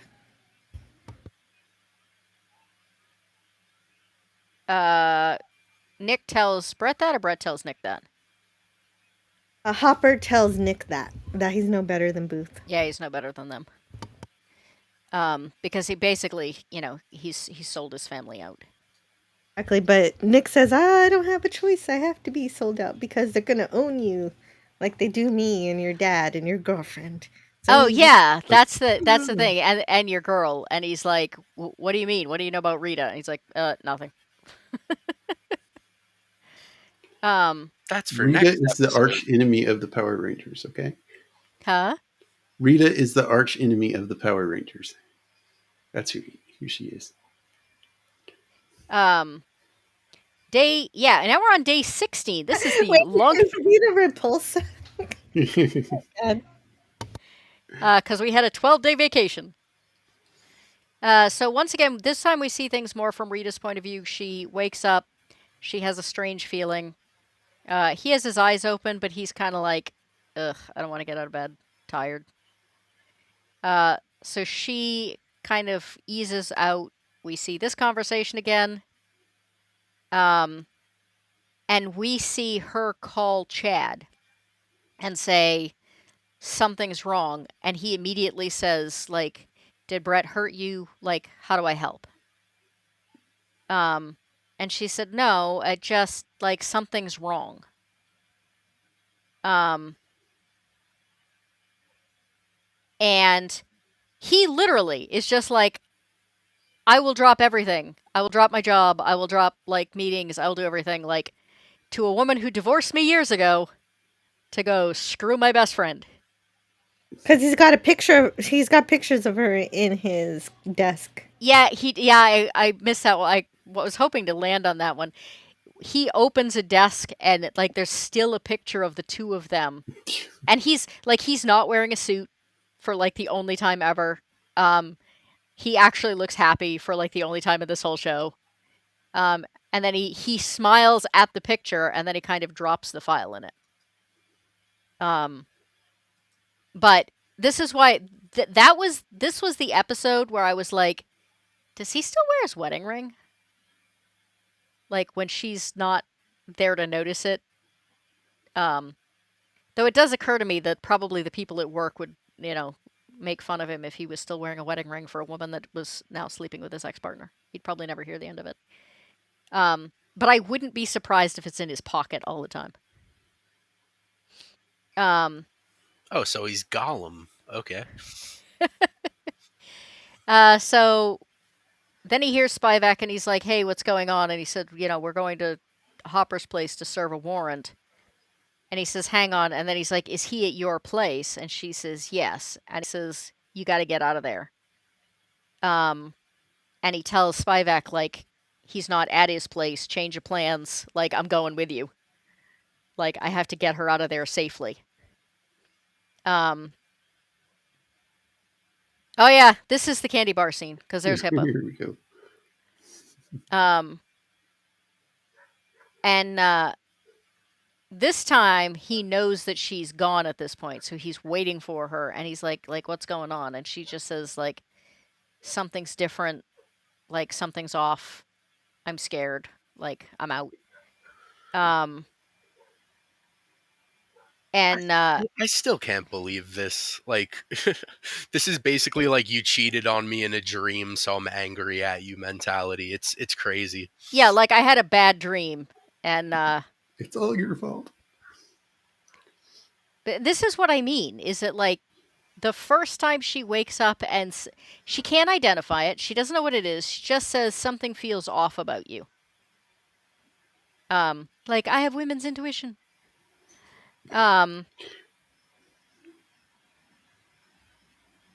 So, Well, she's the reason why the loop hasn't ended yet. well, we don't know that yet, but then we sorry. find out that Damien is being told by Uncle Nick that it was Brett that set him up for assassination.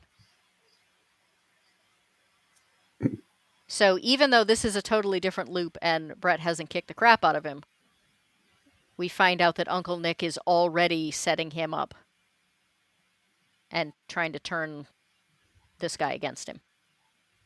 And we've seen how Damien deals with, people he doesn't like. Yeah, shoots tourists. Well, I mean, he also shot Baxter a couple of times because Baxter sold him out, actually, though, in actuality. right, but that's what I'm saying is that we already know that if Damien believes that you done him wrong, Damien's gonna have something to say about that. All right. All right. Everybody prep yourself. This is the I Hate Rita episode. So, really quick, one interesting thing to note, right? After you see that Damien and Uncle Nick know each other, if you go back to the episode where Damien gets arrested by Chad, he's on the phone with someone and he says, like, "Yeah, thank you for that. I'll see you later." Now is when you realize he was most likely on the phone with Nick. I'm sorry, say that again? In the loop in which Damien gets arrested by Chad. Mm-hmm. Before he gets arrested, he's on the phone with someone when Chad walks by and he says something along the lines of, like, "Thank you, I'll see you later." He was probably on the phone with Nick, no? It's hard to say because he does do business with Brett after that without thinking that he's gonna.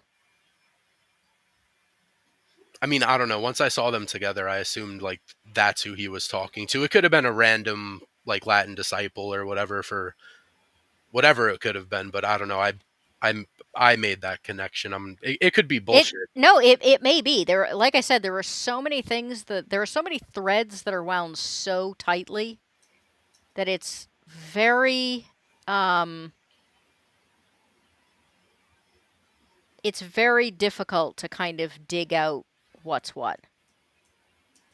Well, hey, in my head canon, he was talking to Uncle Nick during that phone call. I don't think there's anything that says that's not the case. But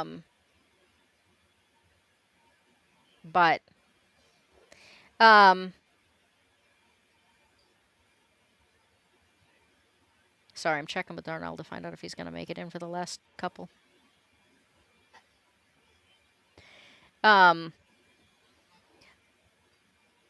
So we got these two watching the house again. He's just waltzing right up. The actors in this are really good in the sense that this guy especially always looks just as startled and upset about being called out.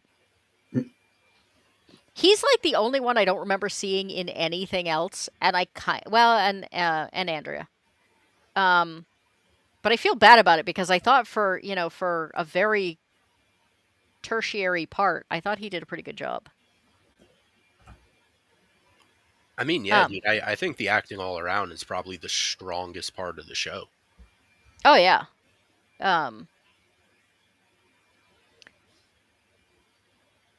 So they question her. She basically says again that something just felt off. And Chad just said, like, no, you did the right thing getting out of there. Like, you had an intuition, that he was a murderer, and you were correct.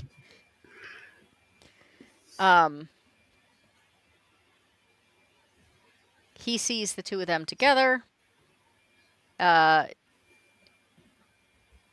Damien basically says, he goes up to them, and Damien's like, hey, I've been hearing some stuff. And this is another kind of nail in Uncle Nick's coffin. But then we have Hippo, who, what does he say? For a big guy, you're really good at sneaking up on people. Yeah. So here's the thing. Nick is corrupt. Nick is definitely corrupt. Whether or not he was corrupted because of Brett's father, we don't know. Whether he's just an asshole, we don't know. But he says that Hippo is one of the few people that he still trusts on the force. Hippo has, assassinated people at his orders. Assassinated ex-police officers at his orders. Apparently is an excellent sniper. And apparently in the office is just kind of seen as the doofus. And we never find out what the deal is with Hippo. We never find out if he's also corrupt. We never find out if he, is buying Nick's bullshit. We never find out if he really was a friend of Hopper Sr.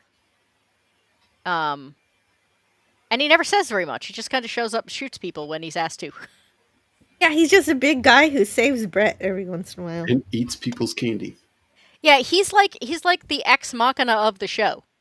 Or the closest thing the show has to an ex machina, anyway. Yeah, so he's taken Buck's car, and he basically, Hippo says, hey, it's a really nice car. And he says, I hope you got the insurance, and he proceeds to shoot the tires out. And he leaves Brett, with no ride and, no way to follow them. And a sore head. But Brett puts a tracker on it. Yeah. And finds a whole bunch of cassettes in the back. Oh, he's looking for a spare.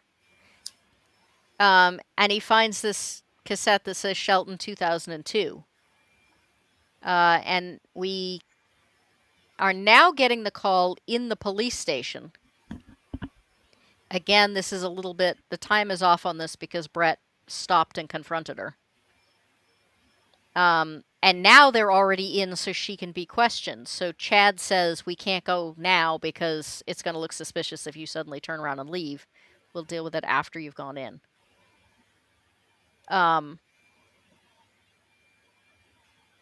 And he basically says, I took care of it, then I fixed it then, I'll fix it again if I have to.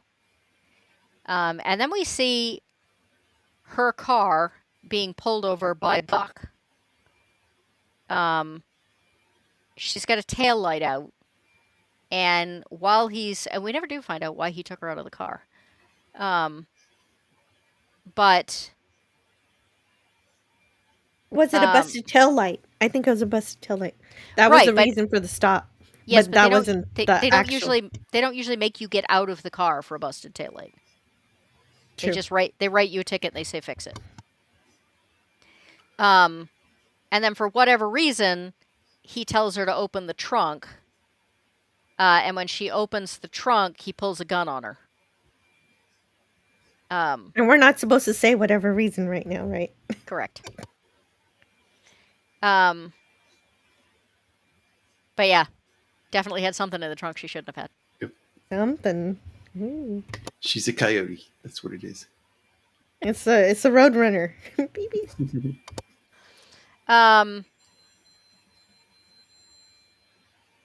So yeah, we have more of these,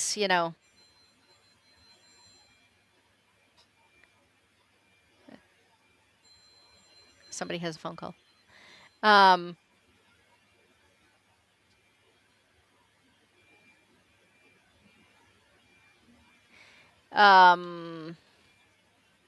Let's see.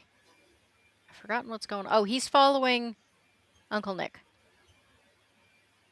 Does he put the gun in the glove box? Yeah. Yeah, because he's going into a courthouse. courthouse. Yeah. In the meantime, we have Spivak doing his usual questioning. Once again, hey, funny thing that got happened when you were pulled over. Brett is following Uncle Nick, who looks really out of place in his Fishing clothing. I was going to say fishing sea gear versus, all the suits and ties. And he has a conversation with Tobias Booth about things not going great. And Brett is in the closet listening to all this. Want to guess what Brett forgot to do again? Mute his phone. Yeah. Every time, man. Every damn time.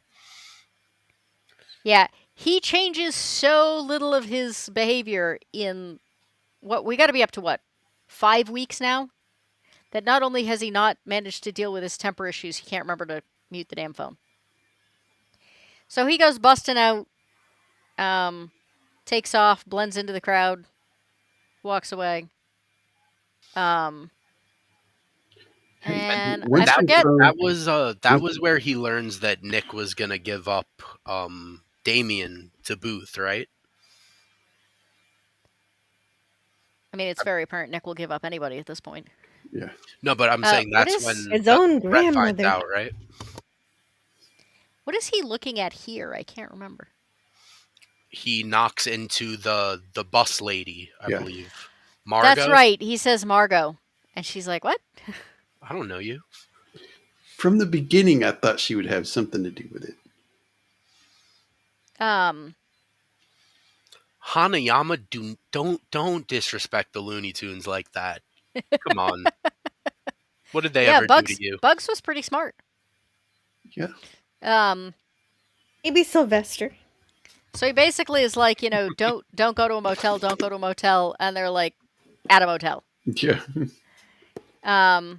So we see this guy, and he's all wide-eyed and panicky, and he's, basically need help. And they go in, and Peekaboo.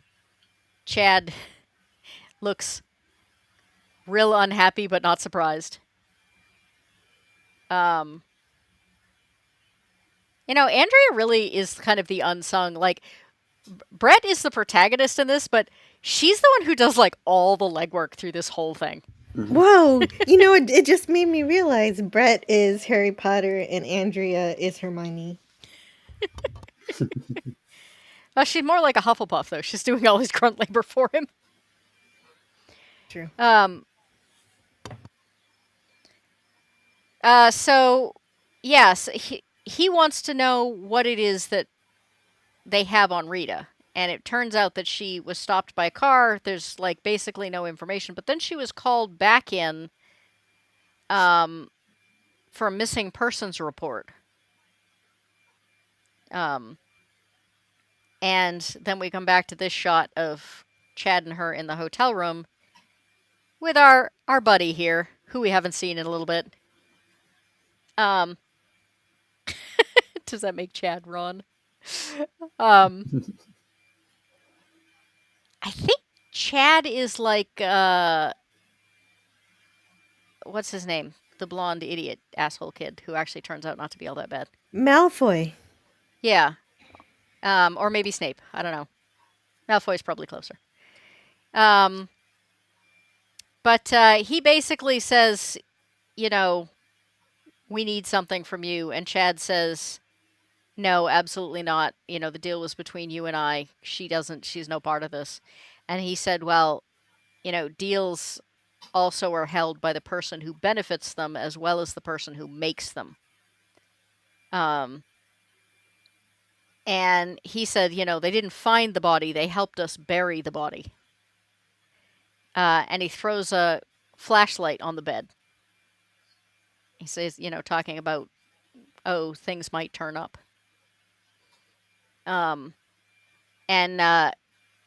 he says, you're going to tell them that you woke up in the middle of the night and Brett Hopper was missing.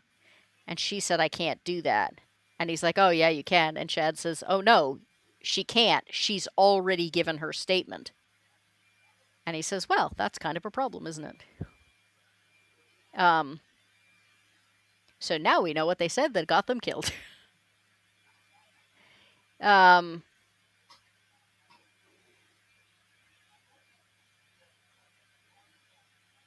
trying to remember what that particular... It's a very short conversation. It's basically Nick saving Damien just to deliver him to Booth. And Hopper realizes that Nick will give up anybody to save his life. But then Oh, Nick yeah, tries to Damien guilt trip him. drops off Uncle Nick at gunpoint. Yeah, you realize, like, real quick that Nick starts out looking like this really cool, like, you know, friend of the family kind of guy and just gets, like, crappier and crappier and the uncle crappier you every wish you had, and then he just turns to a bad guy. The thing is that if he was a bad guy, you could at least respect him. Yeah, no, he's worse than a He's bad just guy. He's a worm. He's a weasel. He's like just he will sell out anyone for any reason to like whatever is in his best interest. Rachel says the one time Chad should have lied. I know, I'm jumping from Harry Potter to Lord of the Rings, but yeah, he's more like Wormtongue. Yeah. I don't know. I think even Wormtongue had more redeemable qualities. Well, I was going to say he had more focus. Like he at least, you know, knew what he wanted and stuck to it. Whereas Nick is just all over the place. Wormtongue was a mixture of Nick and Chad. Hey. He was simping for the sister, remember? I suppose I still don't think of Chad as simping though, because he does think of Rita as still being his wife. And he's just like, yeah, but like she's not. No, I get that, but all of this comes out of the fact that when they were married, she was his wife, and he was willing to do anything it took to keep her safe. Which is, you know, one of the things that's been discussed over and over again. You know, I will do anything it takes to keep my family safe. The difference is that most of the time people are talking about children, and in this case, he's talking about his wife. But honestly, when you think about it, Rita is about as incapable of taking care of herself as any of the kids have been in this in this show.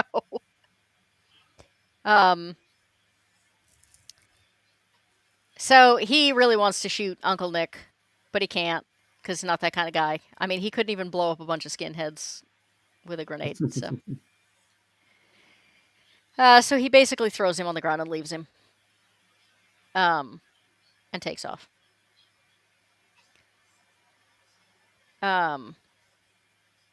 Is this where she got the gun results? The Hopper's just too No, late no, no, at no. this Yeah, point. No. She tells him that they were killed. She's the one who Yes. tells him they were right. killed this time. And he goes in and does the ID. She sneaks him in, basically. Yeah. Uh, and she says, like, we gotta go. And then he Because wakes up again. Chad didn't listen to Hopper's warning not to go to the motel. Well, I mean, if this guy you haven't talked to in ages is like, hey, don't take my girlfriend, aka your ex, to a hotel, it's a little hard to. I mean, there's no context, there's no nothing. He's just like, don't go to a hotel. And he's like, I mean, you took her to a hotel. um, but I mean, one of the reasons, you're right, Jacob, they're not married anymore, but she keeps calling him. She keeps reaching out to him. Like, he never gets a clean break because she's always asking him for help. That's right. She's having two relationships at once. She's trying to have this relationship with Brett, but she can't be honest about her whole life. So anything to do with Billy, she falls back to her ex-husband. Oh, It's not even that. I mean, Chad. She calls him because she like wakes up feeling funny. yeah. The first person she dials is her ex-husband. I mean, even if she doesn't love him anymore, she obviously believes that he is the most. You know what it is? I think it's one of those relationships where we must be out of love because it's not as intense as it used to be. So I got this new thing that feels intense, and therefore now this must be love. She strikes me Yeah. as one of those people. You know, whereas Chad was perfectly happy to just be in a nice, comfortable, you know, we both get up and go to work. We come home. We have weekends together. She wants to go to Vegas. She wants to go to Mexico. You know, she wants the big life. Spoiled. And then she wants to complain about everything. Like, I firmly believe that if the show had gone on, it would have been totally unrealistic if she and Brett had not begun to have issues because he wasn't perfect. I part of me is almost glad it did get canceled because I do not know how you would, considering how she treated Chad, it would not be realistic, and how she's treated Brett in this. It would not be. It would be out of character for them to not start having some division because every time he doesn't say exactly the right thing, every time she wakes up feeling weird, every time. I mean, hey, season 2 just opens up with her getting hit by a bus, and we just don't have to worry about her anymore. There you go. Yeah, I agree with Rachel. She's in love with chasing the feeling, not being happy with a good man. But Yep. there are a lot of people like. She's also very comfortable with being dishonest, and this past episode was only the beginning of it. And demanding honesty from everyone else. Yeah, yeah. There is Eraserhead's earlier comment. She's mad because Brett lied about her, and having someone to love should mean that you can tell them anything, you know, and all this sort of stuff. Yeah. Meanwhile, she's sitting on the fact that like there is a literal like skeleton in her closet. I keep wanting to spoil stuff. Darn it. Well, I mean, we're halfway through this episode, and there's only one other episode left, so not a lot to spoil at this point. So this time he wakes up and he's very intense, and she still wakes up with that feeling, but he's basically right there going like, you know, I love you, you know, basically reassuring her. But she still is kind of like, something's off. Wipe that look off your face. It'll freeze. He goes to change the batteries again. She's pissed off because he's changing batteries. She's like, hey, like I just charged that. And he's like, oh, I'm really sorry. Like I didn't think it was a big deal. Being a nurse, she probably has more than one phone. I've been doing it for 5 weeks. So he's trying really hard to like make nice with her. He tries to get her out to breakfast. She doesn't want to go to breakfast. They get in there. She starts to protest. Oh no, she gets the call and he takes the phone away from her and says, "Who is this?" Um, and she's really ugly. He's remembering that she's been getting this phone call and he's like, "Look, you need to tell me what's going on." And she's like, "It's none of your business." Oops. Leaned on the phone too hard. Um, the cop comes up, arrests him for harassing her. She leaves, which is a little bit weird because she'd be a witness and they would like need to make her statement. Buck calls in and says, "Hey, Hopper just got pinched. What do we do?" And they take off. And then he tells the officer, "I'm a cop, and that woman is a witness, and I was supposed to be protecting her. Like she could get killed because you arrested me." And the cop is just like, "Oh, okay," and like lets him go. Good Like enough for me. everything in that scene, I was like, "What the hell?" So she's And kind of stomping off. She's got this phone call. He goes looking for her. Because he's heard about like this is where we're keeping the woman. So he thinks that she's gone. But he goes in and instead he finds Margot, the bus lady. Because everything in the show eventually like comes back around and ties in really tight. And she says that she was kidnapped because they want her to set up a meeting between a bunch of judges. And she tells him that there is a grand jury that's being planned to wipe out corruption from the city hall that's going to, take down judges and DAs and police officers, like basically just clean house. And that they wanted it set for a very specific time in a very specific place. And he basically says, "Thank you very much. I'll send someone else after you, but I have to go rescue someone else now, so I'm going to leave you here tied up." Yeah, I promise 911. They'll come. Just I'm gonna leave you here. Don't worry about it. And I'm going to take the rag off your mouth, so it's very obvious you've been talking to somebody. Well, plus, like, you almost have to feel really. I mean, obviously, she's in a really bad situation, but when he first interacts with her, he says, like, "Where's Rita?" And she has no idea who Rita is. She's like, "Who's Rita?" And then it's like, "Yeah, anyway, you're not the girl I'm looking for. I'm gonna walk away now, but I promise I'm gonna call the cops." Like, I'd be freaking out because I wouldn't believe them.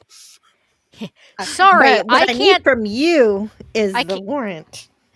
I can't call the cops and like wait for you here because I'm wanted for murder. So you're just gonna have to wait on your own. So she tricks Chad into thinking that she's gonna like get him a whole lot of kudos and promotion. But what she's actually doing is setting him up to get held at gunpoint by Brett. And then we wonder why his attitude doesn't get much better towards Brett, because every time Brett does one good thing and then he does some stupid shit like this. And I'm trying to remember what it is he's after. Anybody remember? The keys to the car? Keys to something. Rita, he's trying to tell him that Rita's in danger.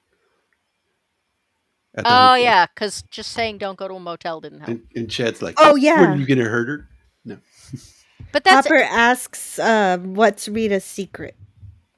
Because Chad knows about Billy. Yeah. And how much must that suck that your ex is, or that your girlfriend is this much closer to her ex even now than she is to you? Yeah, Hopper did not even know she had a brother. Yeah. Or that Rita's father was deceased. Yeah, so even at gunpoint, Chad's like grinning. He's like, "You don't know who Billy is?" That's kind of funny. Billy's a loser. Yeah, he basically says like she's been bailing him out forever. that he's into drugs and he's into alcohol and he can't hold a job and he's just a mess. And he basically says, like, you've got to protect her. And I got to say, this is the one thing I've got to give Brett. Chad, too. But considering how many flaws Brett has, the fact that he is consistently willing to turn Rita's safety over to a guy he does not like because he knows that Chad will keep her safe. Yeah. Chad does the same thing, but has a much harder time because he would do anything to keep Rita safe, but he wants to be the one keeping Rita safe. Brett is willing to let someone else keep her safe as long as that's what gets the job done.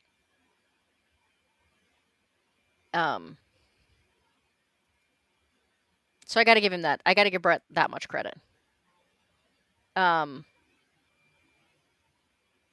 I still find it interesting that no matter how many times Brett holds him at gunpoint, Chad never believes Brett will shoot him. And that Brett basically just hands him the gun. Or hands him the phone first.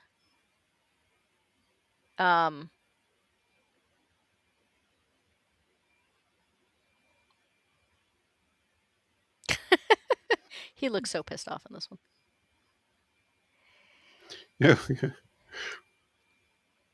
Yeah. So she is alone this time with them. And still will not. Yeah, it's so weird. She's so squeezy in so many other ways. And yet she absolutely refuses to lie about Brett. Well, Which is, at this point, she realizes that at the diner that Brett was trying to protect her. yeah, she says that's why I felt weird this morning. It wasn't that I was afraid of him, it's that I was afraid for him. And she says, no, I'm not doing it. And she walks out. But she's like so self-serving in so many other ways that the fact, again, I think it's because she doesn't understand that these people will kill her and have killed her in, previous loops. And are about to kill her brother too. Yeah, and he basically is like, no, I can convince her. And he says, no, I don't think you can. It was kind of a long shot anyway, and I think you've burned all your bridges with that one. Yeah, essentially, she says she's been protecting him her whole life, and that it's now time for him to face responsibility. And unfortunately, she doesn't realize how much she's going to have to face for it.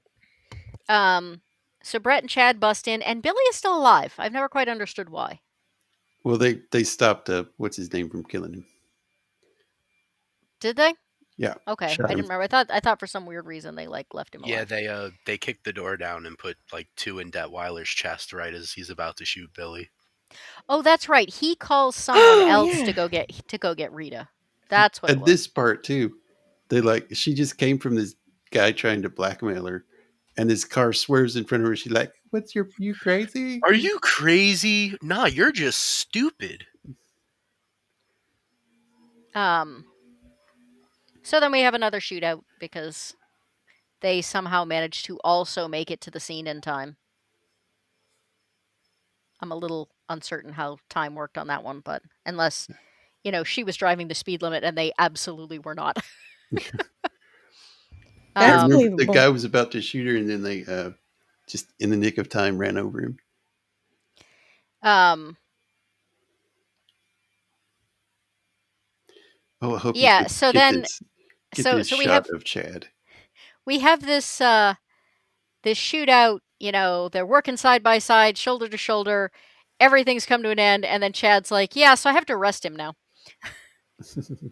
I mean, it'll probably be fine, but I still got to do this. Which Spivak has done like twice now, and everyone was fine with it. This time, Rita's like a mother cat, like hissing and spitting. She's like, "No, not happening." And the look on his face is like he's a puppy dog that just got left by its owner. He does that every time she he gets nasty with him. He looks like he's been kicked in the nuts. It's very Um, possessive of her. he is, but there's also got to be a certain amount of, do you have any idea what I've done for you? And you can't even let me do my job. Like, this is what I'm supposed to do for a living. And you're, after you've just discovered that, after you now know that I sold my soul for you, like, you won't even let me, like, do what I'm supposed to do.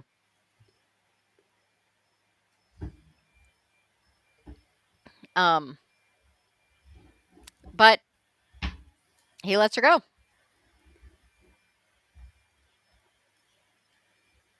Because even though he really hates Brett, she asked him to, so he did. That's what I said, when he's willing to let her go with Brett, but it's much harder for him.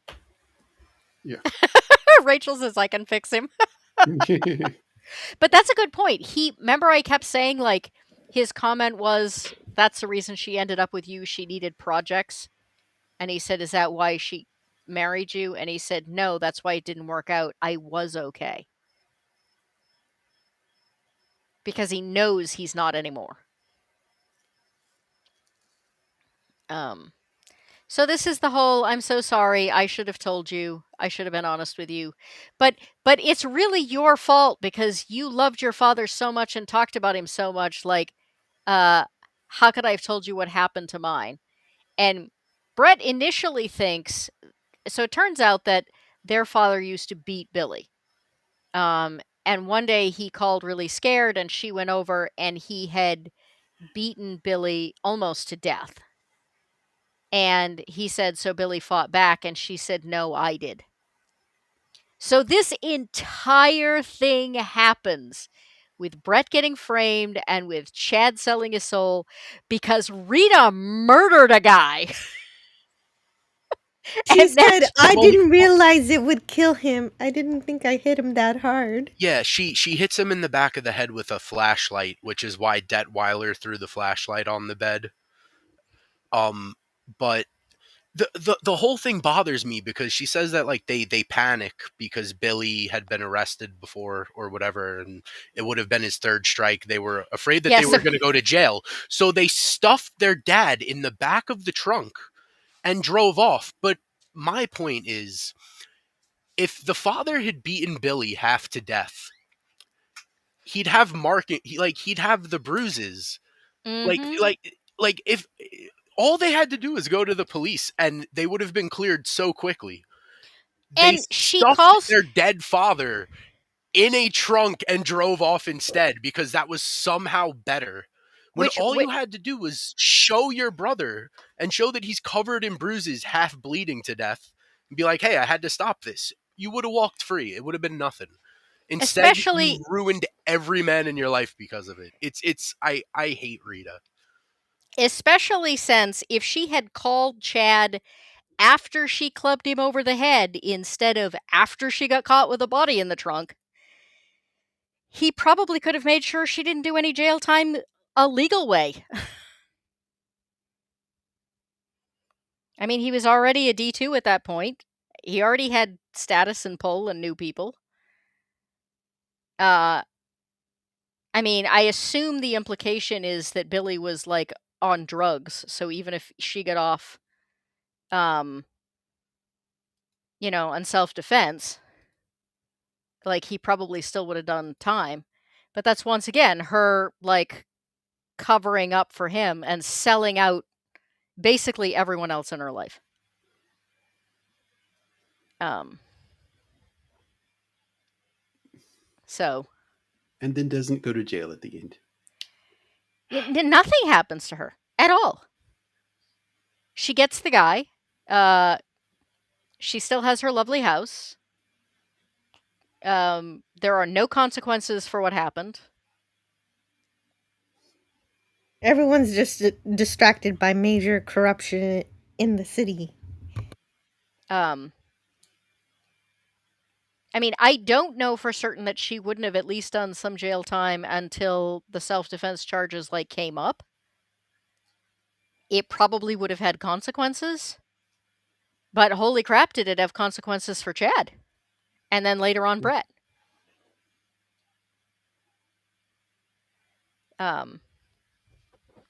So yeah. The other thing that's weird is, like, what's happened with the dude in jail at this point? Because that's now reset. Yeah. Oh yeah, Miguel just keeps doing what he does. Granted, they're now out, in the middle of nowhere, so he can't kill them because they were busy being shot to death in a hotel instead. Man, that's like a whole bunch of like loops that they die in a row. First, they get killed by Miguel. Then he stops them from getting killed by Miguel, but like then for the next 3 loops, they get shot to death in a hotel. Yeah. Wait, So did yeah, we get to the part where Hopper, where they save Billy? I mean, they saved Billy from getting shot, and that's how they found out where she was. But he basically says like, "Oh, you can't." Like, you I can't. just wanted to say though, I'm sorry, when he saved Billy, the way that he kills Mike Ehrmantraut from Breaking Bad in this series, he's called Detweiler. He says, "Decision, consequence, Yeah, bitch." I did forget about that. I don't remember what this is.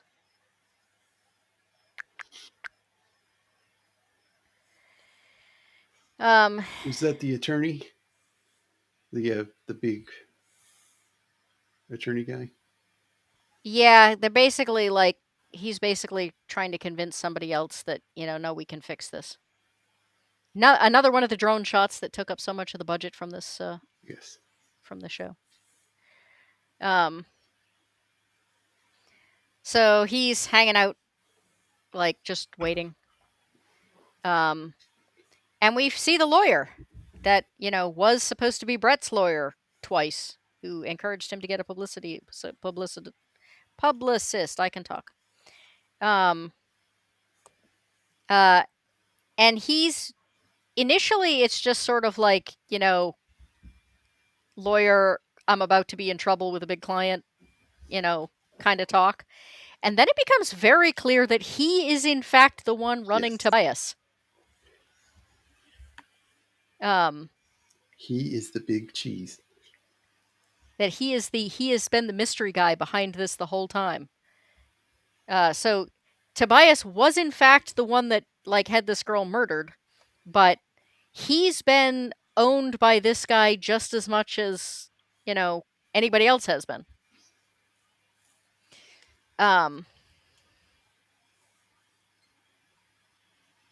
So we have this whole conversation.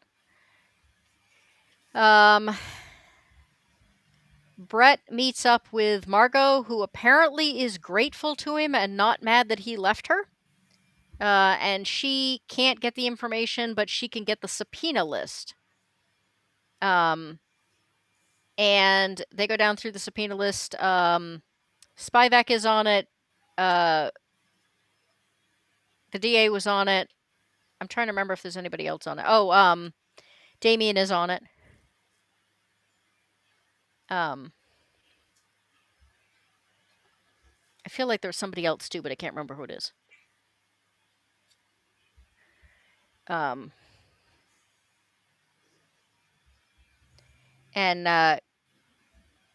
we kind of reiterate the whole there's supposed to be a meeting thing at 9:00 tomorrow. And he goes, ugh, 9:00 tomorrow? Oh, this is where he finds out Spivak's on it. And so he comes to the conclusion that Spivak is the inside man.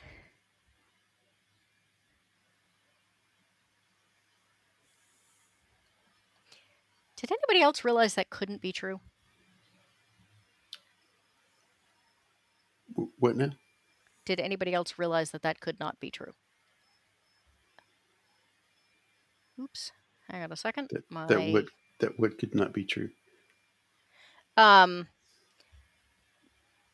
Grand juries are made up of people giving testimony. Defendants don't get to defend themselves during a grand jury trial. So he acts as if Spivak is going to be at this thing because he's a corrupt defendant, but the only thing that list shows is that he's testifying.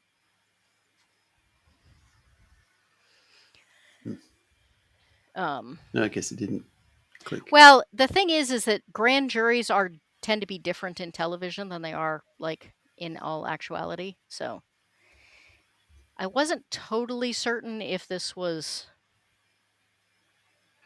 a TV grand jury or a regular grand jury. It's one of those things that's kind of hard to know. All right, last but not least, we are in the home stretch. Anyone else want to make any complaints about how terrible Rita is?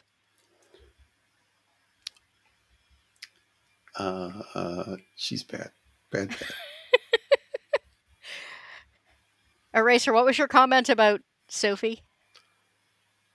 Oh yeah. That Sophie from Carnival is quite literally the Omega and like uber evil, and somehow Rita ends up being an even bigger twat. So yes, if you have been with us for the Carnival showing and this one, you will understand that reference. All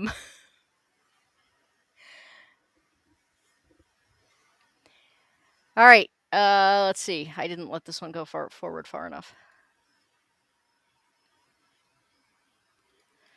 All right. So we have another change of the loop where she wakes up and says, "Hey, I have to tell you about something." And so she tells him the whole thing about Billy and killing her dad. Oh, this is the one where he looks at the picture in the drawer and smiles and then drops those files in on top of it. I wonder if I can get away with like playing this like 2 seconds of it. It's not like I'm monetized, right?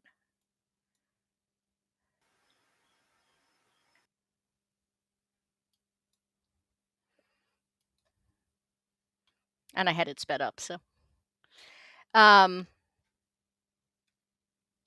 Yeah, agreed, Rachel.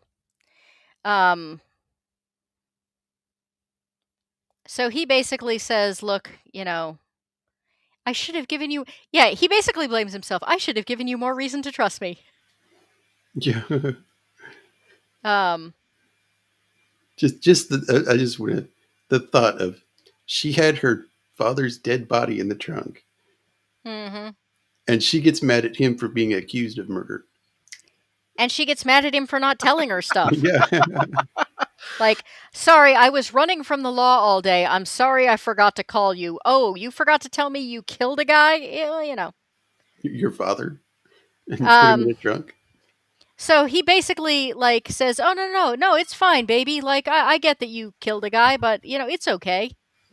And the next thing is her, meeting Chad for breakfast, because once again, whenever there's a problem, she calls Chad and he comes running. And amusingly, Brett just hands him a coffee and like still remembers how he takes his coffee. Because there's no way Chad's buying the coffee after that comment about you owe me $117 and whatever it was. And Chad's like, oh, and you brought your boyfriend. So I'm trying to remember. I remember just being irritated about this whole scene because of the way. Well, Rita's back to being on Brett's side. I know, and I remember being so irritated by the fact that she tricks Chad into coming to breakfast by telling him she needs help, and then it's actually Brett that needs help. And they basically like ambush him, and I can't remember what the ambush is for. To get him to look into Spivak. Because they think he's part of it. Because Chad is really a good guy and will do the right thing no matter what. Yeah. And he basically has a flashback to the fact that Chad saved his life. Yeah, and there you go again. Chad saved the life of a guy he couldn't stand because it was the right thing to do. Even knowing, I mean, if he really wanted to get rid of Brett so he could have Rita back, he could have done it right then and there. But he remembers that, and he says, he doesn't say, because we were friends once. He doesn't echo what Chad says, because he can't. He didn't really like him. But he says, like, because you're a good man and you're a good cop. And Chad's just like, man. And then Chad tries to arrest him. Yeah, because Hopper admits he's been framed.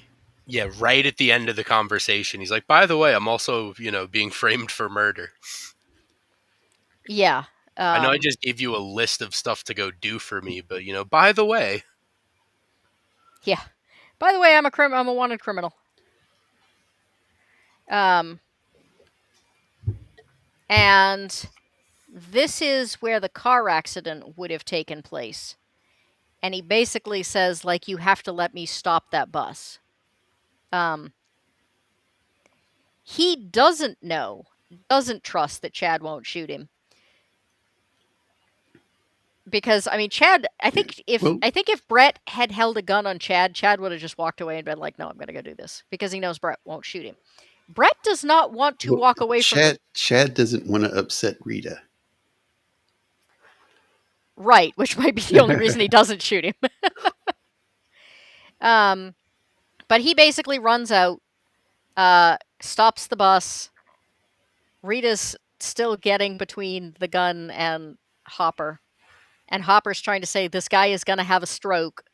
Like, you have to call someone. And everyone's like, what are you talking about? He says, you're about to have a stroke. And the guy's like, what do you... And then he has a stroke. And like finally finding out why that bus crashes. Good solution. I found it funny, though, that, like Brett says this guy's about to have a stroke about 3 or 4 times. And then the moment he hits the ground, Rita's like, I think he's having a stroke. Jesus. Like, oh my God. Well, she might have been, I do have to say she might have been focused on the gun. People that do not handle guns on a regular basis do tend to kind of... That's fair enough. Hyper focus on, oh my God, there's a gun in my face. So he basically tells her to go to the hospital, don't leave. And then he handcuffs Chad to a grate so that Chad can't chase him.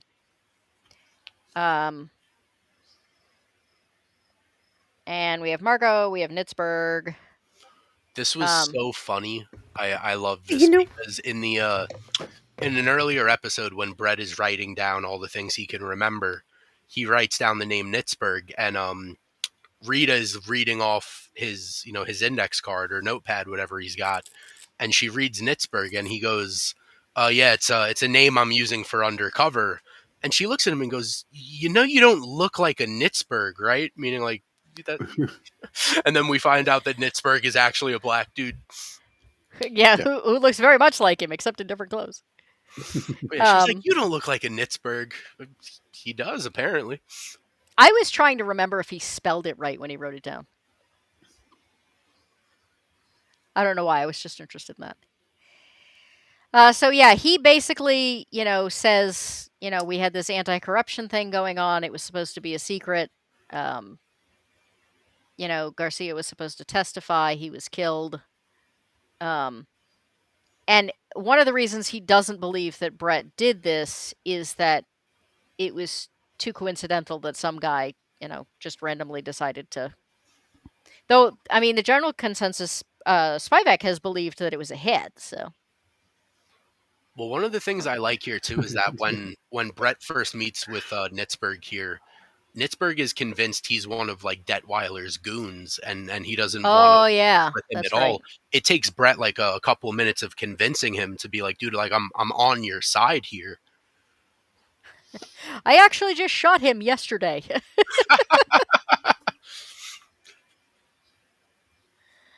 um. Oh yeah, because Detweiler's alive again.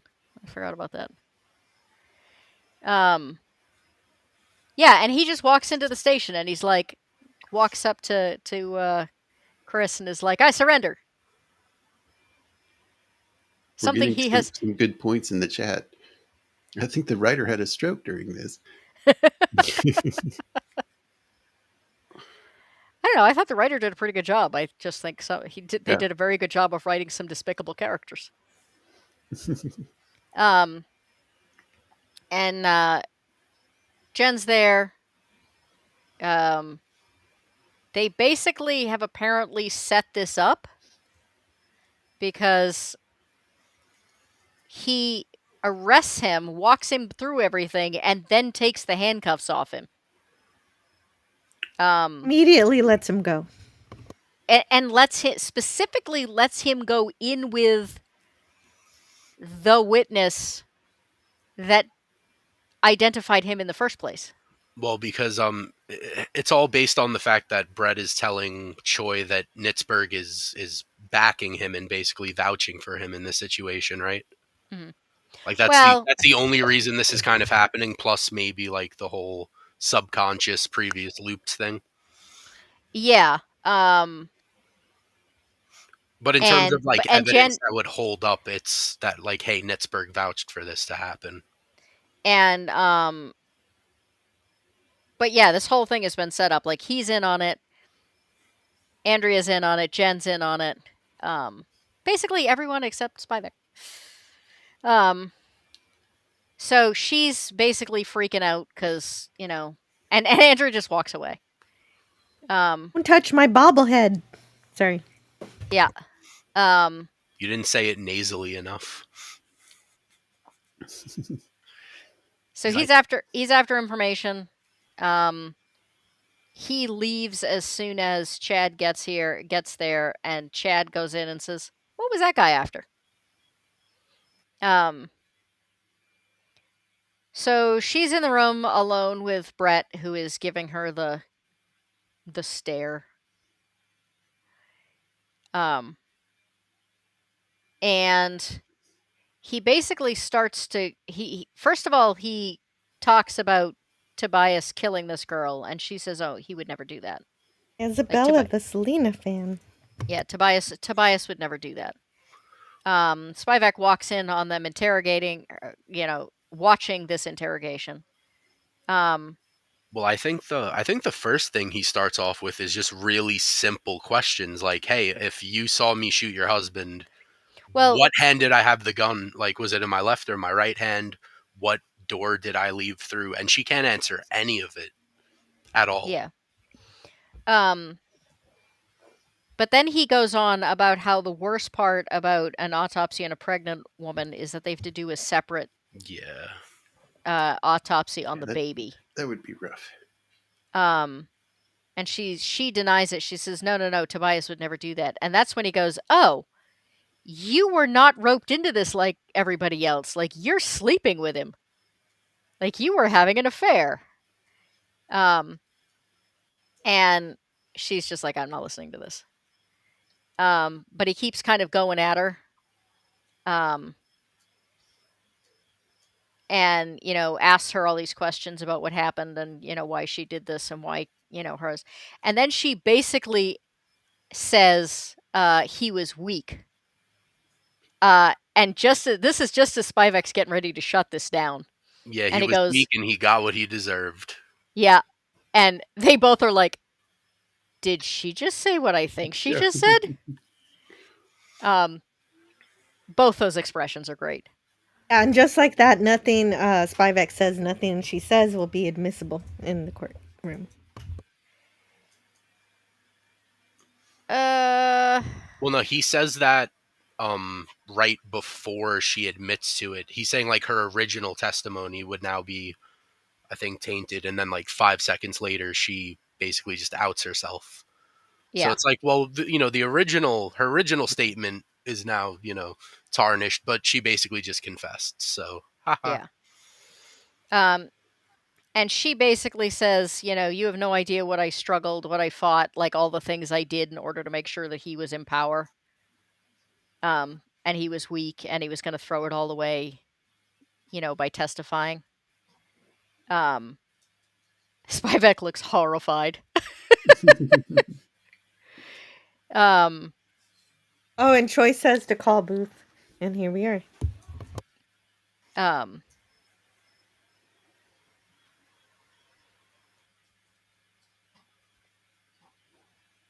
yeah, so we have another one of these I may have screwed up terribly conversations. And Booth and Colburn. And I think they basically decide at this point, oh yeah, this is another, hey, Brett's really the one that sold you out. They basically have another, the only way to solve this now is for everyone to die. Um, Send this a is message on who runs this city. This is another case of Spivak going, I have no idea what's going on, but I almost feel bad for him because he's like such an arrogant, self-important asshole, and he ends so many of these end scenes going, I have no idea what's going on.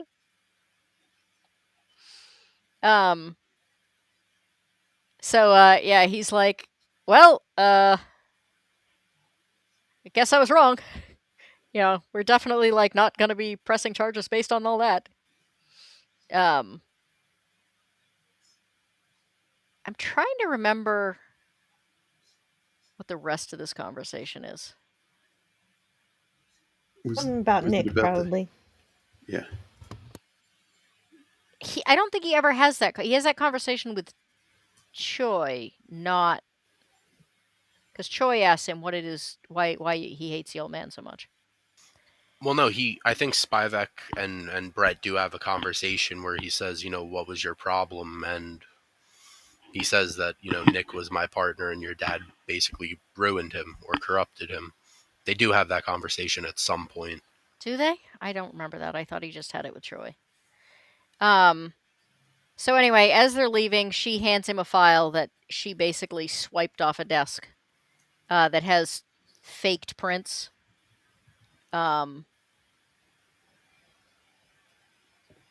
So nobody has seen it except her and now Brett.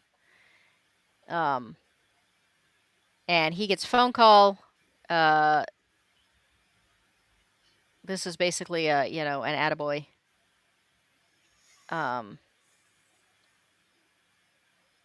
Then we have I know who you are. I know what you did last summer. And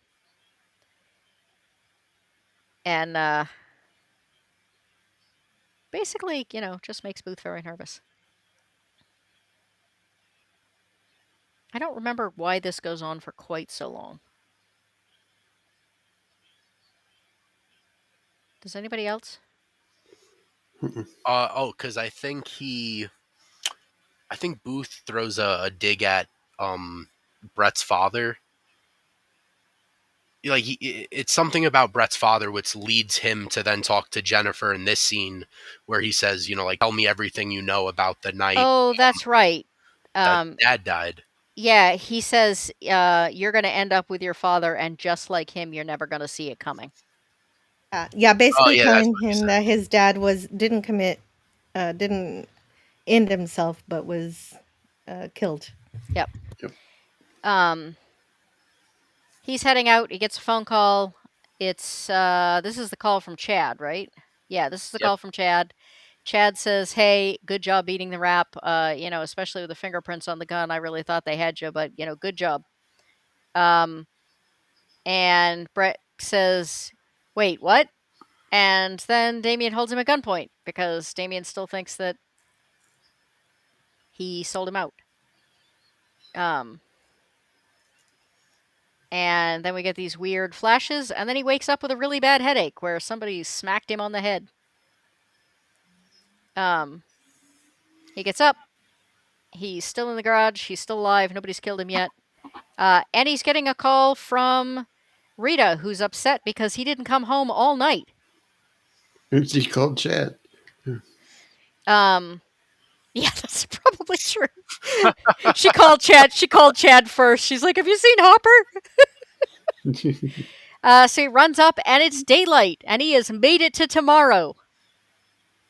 And then Yay. he's like, "Hey, what time is it? There's a meeting. Gotta go." Wait, did he get hit in the head in the first episode? I was gonna ask the same thing. This entire series was just his a bonk on the head, man. Yeah. Because it's almost like the old soap opera trope where, like, you know, he gets bonked on the head, everything goes back to normal. It was all a concussion.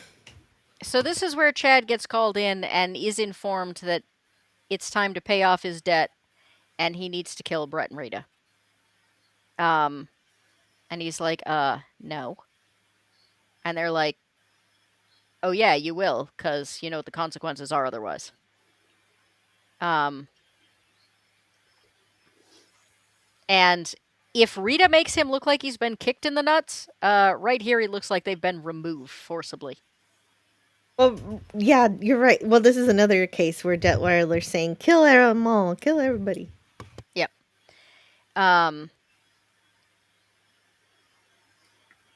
His whole life is a series of bonks on the head. So this is the grand jury. We have a whole lot of Latin disciples being led in by a couple of people dressed as city police officers. And it's the two. Yeah, we recognize them. We recognize them. And they are not handcuffed; they are zip tied. And they proceed to go through and start cutting all the zip ties. And they give them guns. And then they turn into a tactical team. Yep. And as this is going on, Chad shows up at Rita's house and says, we gotta go. They have asked me to do something unacceptable, and I'm not doing it. But if I'm gonna save both our lives, we've got to get out of here right now. You know, and the thing is, if he doesn't do this, if he just leaves town immediately, he would have walked away totally unscathed. Yeah. It's the fact that he goes back to save her, because if he doesn't kill her, someone else will. And Brett comes out and says, hey, want to talk about the fact that you framed me?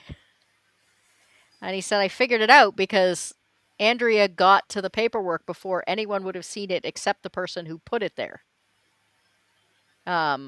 So I know that you're the person, you're the inside mole that framed me. Oh, okay. I got kind of confused. So he put, instead of his name, put Spivak's name, right? Right, but he's the person that actually planted the fingerprints. Ah, okay. Because when they find the gun, there are no fingerprints on it. Yeah. He plants the fingerprints later, which is why it comes back as showing Brett's fingerprints. And he's basically, like, Rita's obviously upset. He's busy trying to explain, like, this is kind of the price I paid for you killing your dad. Like, I had to do them favors. And he doesn't get very far, because Brett kind of gets in his face, which is a little bit hypocritical, because Brett absolutely would have done the same thing if it meant saving Rita. Yeah. But it's me, so I'm mad at you. And he said... Well, didn't he say that, though? I would have done the same thing at some point. Well, yeah, he does, because he says, you know, I get you covering for Rita back then. I would have done the same, but something tells me, like, basically, like, I get you covering back then, but you set me up intentionally, like for a specific purpose. Like something Except, tells me this wasn't random on your part. well, except we know that's not true. Chad may have taken some. It might have been easier to get Chad to do it because he already didn't like Hopper. But Hopper had already been chosen because of his relationship to his dad. Yeah. Yeah. And the DA had already chosen Hopper. But the difference is Chad chose Hopper because of his relationship with Rita. No, he didn't. They have to have told him you have to set up this particular person. There is no other way the storyline works. On the other hand, they may have picked Chad as the person that owed them a favor who disliked Hopper the most and therefore was least likely to protest. On this particular scene, Yeah. Chad wants to get. Chad is supposed to get rid of Rita, but he says, "Let's get out of town." But of course, Hopper Right. is. And she basically says, I'm not going anywhere with you. And he said, like, you're seriously willing to, like, go with this wife stealing, backstabbing asshole rather than, like, leave so you don't die. And she says, he didn't steal me, you lost me. And we get another one of these I have been kicked in the nuts moments. Yeah. And he says, don't say that. Like, because again, he still thinks that they were sleeping together while they were partners. He obviously has absolutely no idea why their relationship ended, except that he thinks they were sleeping together. Yeah. So this obviously is the first time he has considered, like, maybe it was me. It's also like he's so focused on her and like her being the main goal that when Brett is accusing him of this stuff being like, you're the one that set me up, you chose me because you have beef with me, he could have easily just been like, dude, I'm a pawn in this game, I don't have a choice. Like he could have tried to explain himself even a little, but instead he just goes right to Rita and just he says, you know, you never deserved her, you never will, or something like that, you still don't. Yeah, Like but he that's doesn't even try to give like any type of excuse. It's just like, dude, you know, it is what it is. I did what I did, and you to this day you still don't deserve her.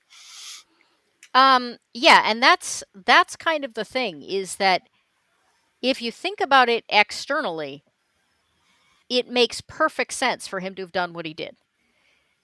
He was given a target. Like I said, Brett is wrong. There is no way it worked if they did not specifically assign him as the target. But he's mad at Chad, so he's, being Brett.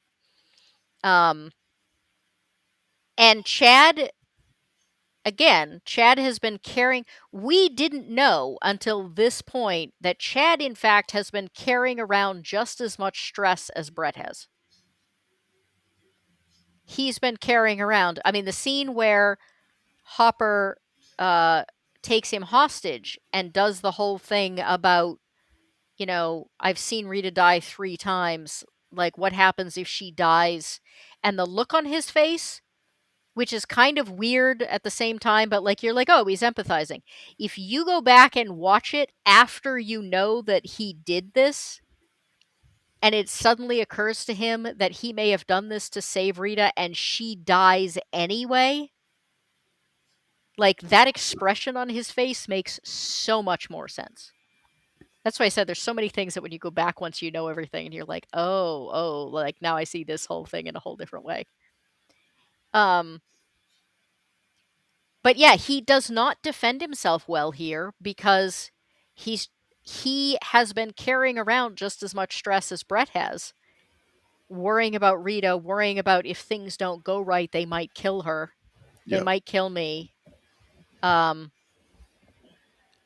I've done a thing I'm not proud of doing. I don't like Brett, but he's made it very clear that he will save Brett rather than let him die because he's not like that bad a guy. And here he's just like totally floored, and his brain just kind of it's very obvious his brain just kind of shuts down. And this is the point where Brett should have just kept his mouth shut and let the two of them work it out. But instead, he steps in and said, she says she doesn't want to go with you, like, shut the fuck up, get the fuck out.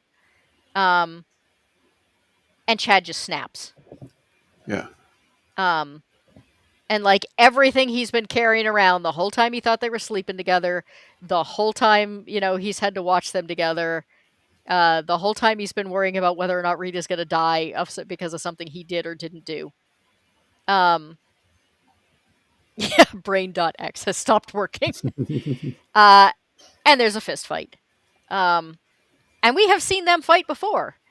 And I think Chad has won most of them. Yeah. And Chad here gets messed up. Yeah, he does not win this one. And I think the only thing I can think of, considering how many times he's already beaten Brett, has got to just be that he's fried. That he just kind of can't deal. I love this shot. There's a lot of the overhead shots I like, but for some reason, this one I think is especially lovely. Yeah. And then we have the montage. There's been many arrests. The grand jury happened. I had to step away for a minute. Did you mention how Brett saves the plate? Oh, yeah. He saves the plate. Oh, yeah. It skipped right by that. I totally forgot about it. I was too busy ranting about Rita some more. But yeah, that was a good touch. So Buck and company have been arrested. Chad gets arrested.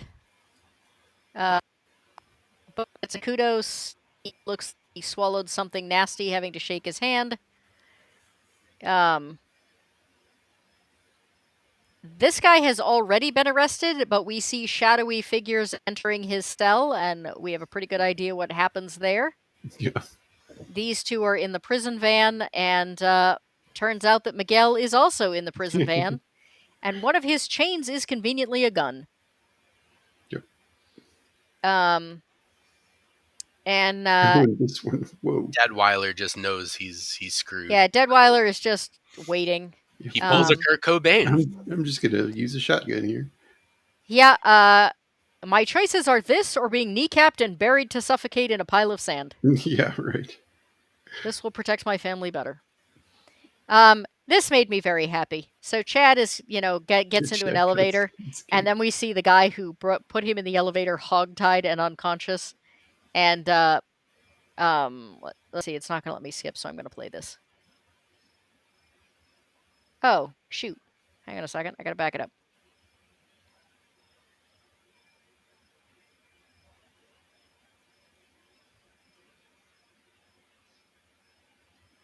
Yeah, there we go. So Chad does not go into a cell because otherwise he certainly would have ended up dead. And then we see our lawyer friend on the steps, and he's being confronted by Hopper, and Hopper's like, I kind of figured out that you're the guy at the top of this. And he basically said, this was the great, I don't know how I feel about this line. He basically says, this is the way things work in this city. Would you let people change it if it had worked really well for a long time? And the fact that you were proven innocent, as far as I'm concerned, means that the system really works. Yeah, it works.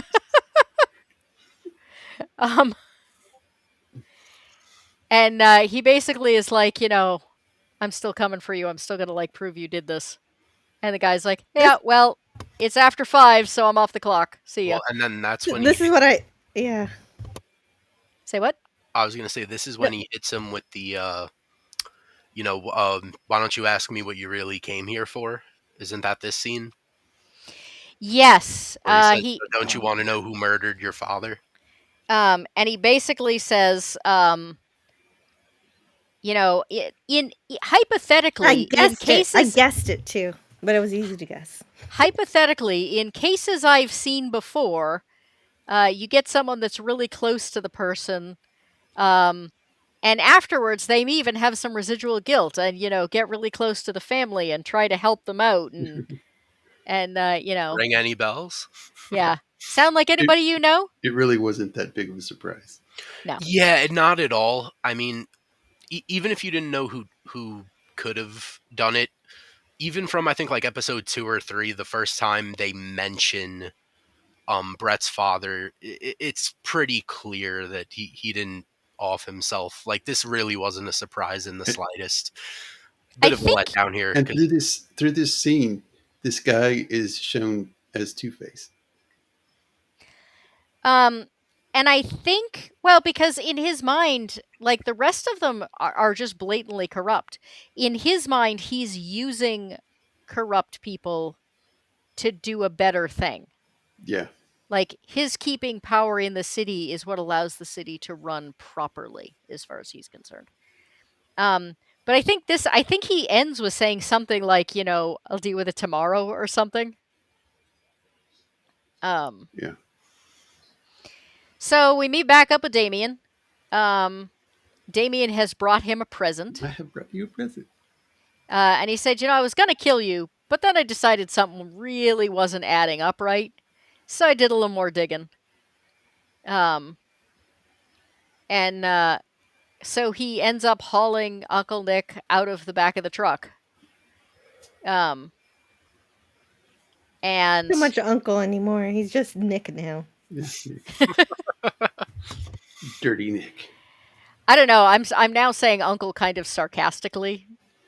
Yeah. Like, Well, and Damien doesn't even know that Topper just found out that Nick was the one who killed his father. but he does appear to know that there's beef because he offers Hopper the chance to kill him. And the funny thing is, Hopper just kind of stands there, and Nick gets like angrier and angrier and more defensive, and just like does a lot of yelling. And then Damien's like, okay, apparently, you have a better right to this than me. So, I killed your father for you. It's like, yeah, he was gonna blow it all out of the water. He was, he was gonna, you would have been killed. Jen would have been killed. Like, it was for the best, really. yeah, sure. He's playing the like I killed your dad so that they wouldn't kill your entire family, but he's just Yeah. such a weasel, man. Like Yeah. I don't even like that wasn't really his intention. no. Yeah, like if he hadn't been so blatantly awful the rest of the time, you might have. I did it for you. Oh yeah. Yeah, The well, line was but- the line was something like Nick didn't have a choice, and then Hopper says, "There's always a choice." Yeah. The funny thing is that, of course, Nick doesn't know that he and Hopper have had these kinds of conversations before. Yeah. Hey, Rio. Thanks for swinging through. So Damien gives him the choice. This, I think, is the closest that Hopper actually comes to doing something that's against his nature. But in the end, he turns around and walks away, and instead just listens to Damien do it. Yep. Damien was going to do it anyway, but he wanted to give Hopper the dibs on it. Well, I mean, Nick had made it very clear that Hopper had pre-existing rights to this. But, it tells Damien a lot about Hopper, too. Yep. So, yeah, cozy moments. And it's day 3. Or 2 days past. I did step away. You guys you did talk about the SWAT team. Yeah. Yeah. So, ambushing. This- It was basically like the the Godfather 3 thing, like get them all in the same room and then Yeah. bam, whack them all out at once. Yeah, I thought that part was fun. Sorry I missed it. I had to step away. Thanks. No, that's fine. I thought this was weird. And it took me a while to figure out what I thought was weird. Like, I figured out immediately that they were at his place. But the fact that they swapped sides of the bed I thought was weird. Because, like, couples never do that. I assume it was just a photogenic choice, but... Oh, yeah, and then there's the dog, who we have not seen since episode 1. Yeah, can we add, like, worst pet owner to Brett's resume? Poor dog. Jesus, man. This dog First spends... you worried about feeding his dog. This is true. He was but the dog was able to eat the shoes, so. The dog spends at least 24 hours with no bathroom breaks. I mean, unless the police took him in, when they showed up to. I mean, honestly, it's a good thing he didn't get shot by the police when they were breaking in because, he looks like a Yeah. big dog. Yeah. Um, but So yeah, what you're saying is that Rita should have said, "Man, Hopper, your place stinks." You gotta Yeah, go pretty somewhere else. much. Like the house should have been trashed. There should have been dog shit everywhere. They would have been like, "How the fuck?" Yeah, no, back to my place. yeah. If you don't like my pillows, we'll grab your pillows. We'll bring them back to my place. And we'll stay in my very nice house as opposed to your really crappy little I apartment. actually don't think there would be much left to salvage in that house after that dog has chewed it all. Well, and they trashed the place, going through his apartment looking for Yeah. stuff and yeah, it's um oh, we're walking the dog now. I mean, There you go. that's a good He's start. making up for Oh last wow, someone give him a medal. week. Yeah, and then we end on this. Hey, Jared. We miss Jared. He's got a nice suit, a haircut, and a shave, and so we know that he's escaped the loop too. Yep. And they probably Do picked we? his head. Cuz I I mean, mean, it's days later. true. True. Yeah, I kind of wanted a spin-off, just like what the heck happened between the time he was left with Yeah. the doctor and I mean, the doctor apparently was not in on the corruption thing, though you kind of think he is when the door, ominously Yeah. swings shut behind him.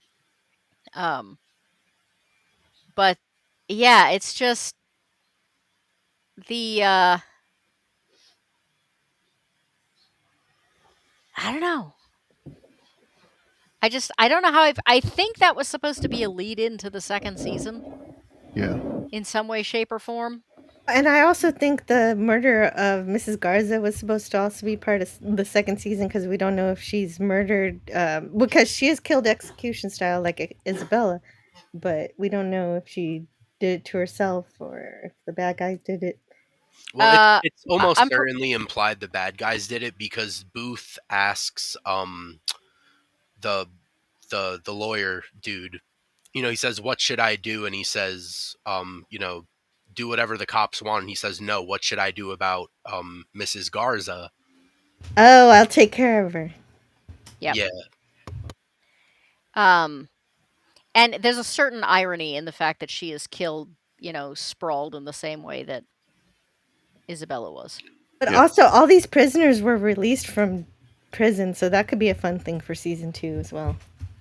Well, so you've got the lawyer. You've got Jared. We never do find out how the loop happened. And all of those things yeah. Which, oh man, I'm pretty sure were supposed to be season 2 fodder. Yeah. I mean, I really hope so because you can't have a show that like the entire thing is a time loop and we really didn't get much in terms of the mechanics or like explanations as to why that day, why certain like like I feel like they used the time loop loosely. It wasn't explained very well, and I think the story and like the uncovering of the conspiracy along with the acting were really like the strongest parts of the show. But I don't know. I just maybe if there was a second season, it would have been explained. But That's from there's what so I little on the time loop that it just doesn't sit right with me that now that we finished it because we don't learn anything about the time loop, but we learn that guess what? Brett's father didn't kill himself. Are you surprised? Like, like the big reveal is obvious, but then the thing I actually want to know about, we didn't get anything in terms of the time loop and why. from everything I have read, that was supposed to be one of the big season 2 things.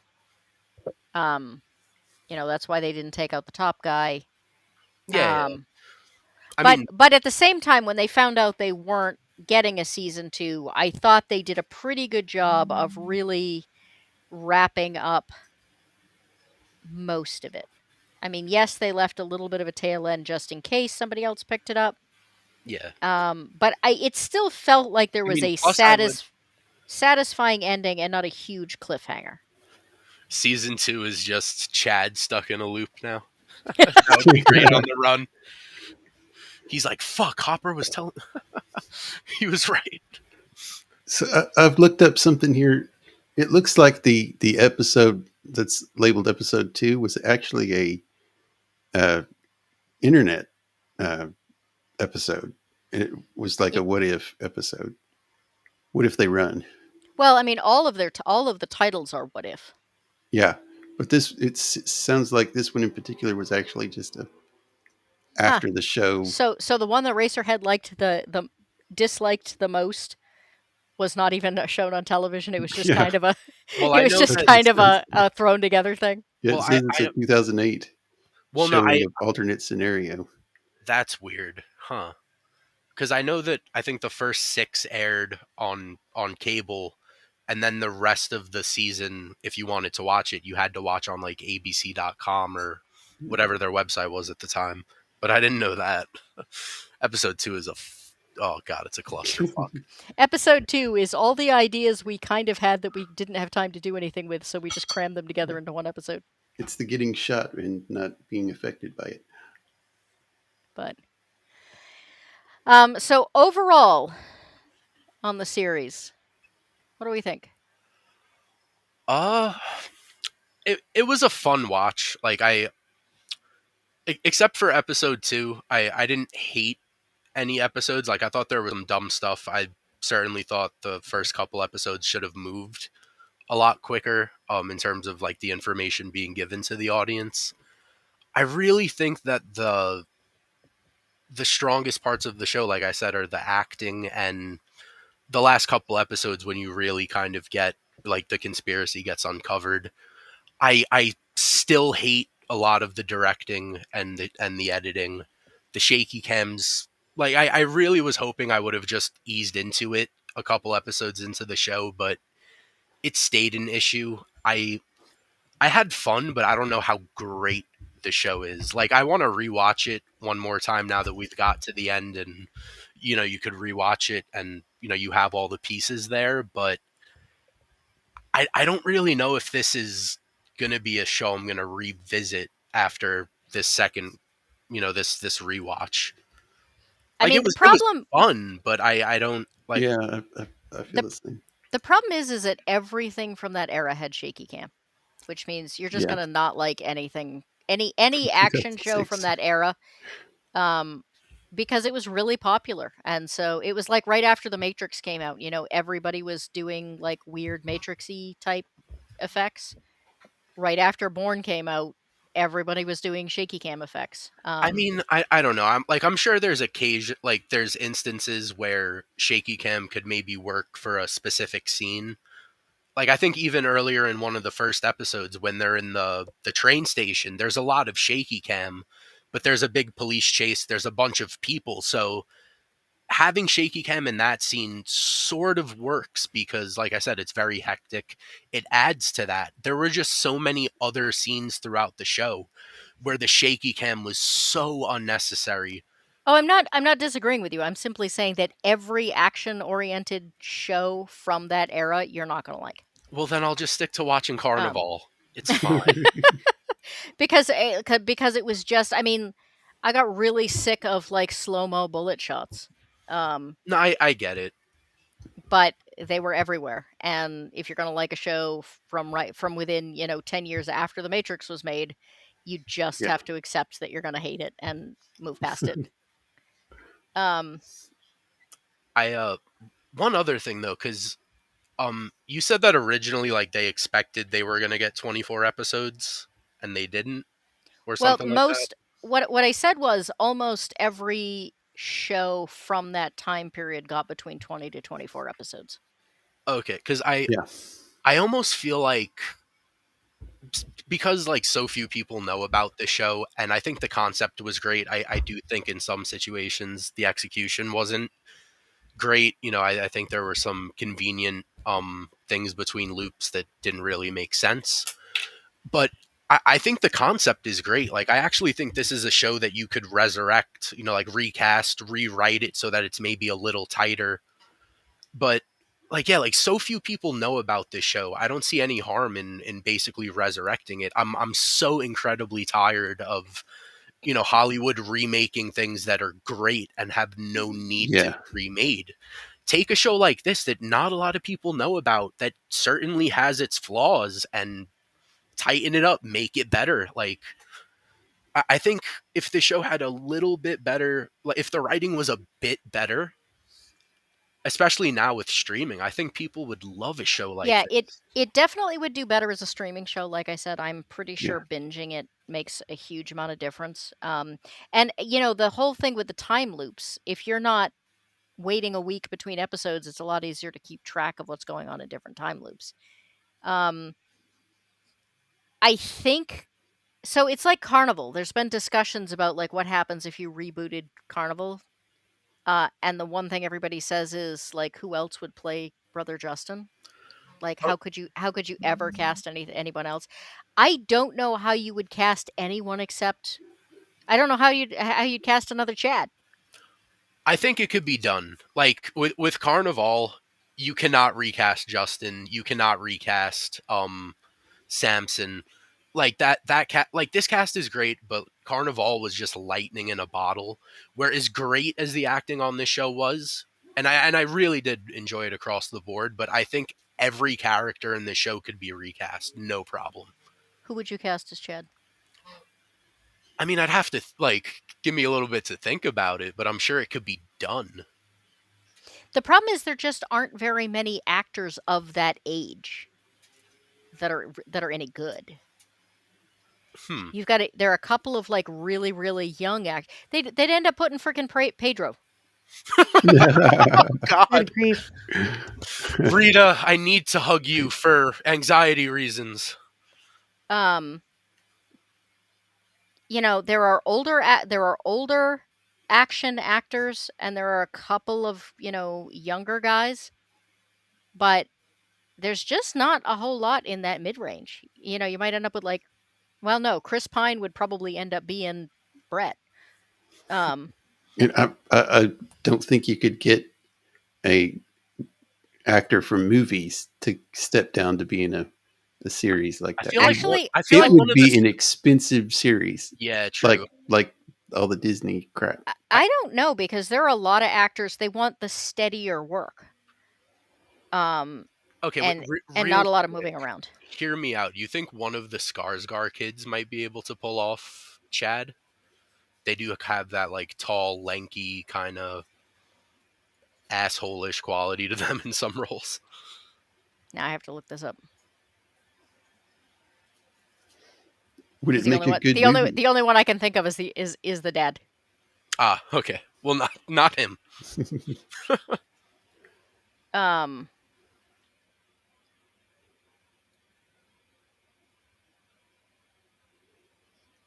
hmm. I mean, I'm sure there's better picks. I'm not a damn casting director. I'm just No, I'm looking. I'm trying to decide if they have that punchable kind of face. So far, they all have like really emo faces. yeah, that's true. Um, they would play a good annoying person, but I don't think you'd ever convince me that Or, Rita would ever be married to I any don't of them. think they would be a likable person. They'd just be an annoying person. But it's not Fair even that. enough. It's that like even when even when you see him at his worst, you understand why Rita would be with him. Like, he's tall, he's a detective, he can be charming to her, even when he's being a jerk. He's witty, he's smart. You could see why they'd get married, and you could see why it wouldn't work. Yeah. I cannot look at any of these people and go, yeah, I could totally see. I mean, if they were in fact Swedish actors and had tons of money, then I could totally see her. But as a police detective, I can't see her being with these people. Well, hey, give I'm me a just little more thinking Maybe, of time to the think about it. I'm sure maybe, I'll come up with maybe, something. maybe Alexander. I'm just thinking of Though, the last thing I watched with a bunch of young actors in it, and was that Masters of the Air, the World War II series, and they Oh all yeah, just look I like, checked some of that out. yeah, they all have that just not kind of emo face. well, that's the problem is that like that's the thing these days is, boyish actors that all look like they have barely hit puberty. Yeah, yeah. But Jill, what do you think? Yeah. Oh, I enjoyed it a lot. I had a lot of fun. I'm glad you showed me something that I never got really a chance, or never got a chance with most anybody, or much attention at all. And I thought it was fun also. And one thing that annoys me about modern TV is that they'll spend a whole season that's 6 or 8 episodes telling a movie, but it is all a cliffhanger for the next season and the next season. At least this season completed the story, so we didn't come up at the end saying, "Well, nothing was answered." At least something was answered, Yeah. even if it was something predictable, as we said with a few of the things that happened, but at least they finished the story. And that should be something that more modern things take adherence to. And I like that they focus on different characters during different episodes to put all the pieces together. It's fun. Yeah, I agree. I mean, there was always a chance, channels were occasionally picking stuff up from other channels that, decided to drop it. So I think having that little bit of a, if someone else wanted to pick it up, here is where the story could go. Um, but like I said, it still felt finished. It still felt like there was a chapter closed. Um, Yeah. I really liked that. Mm.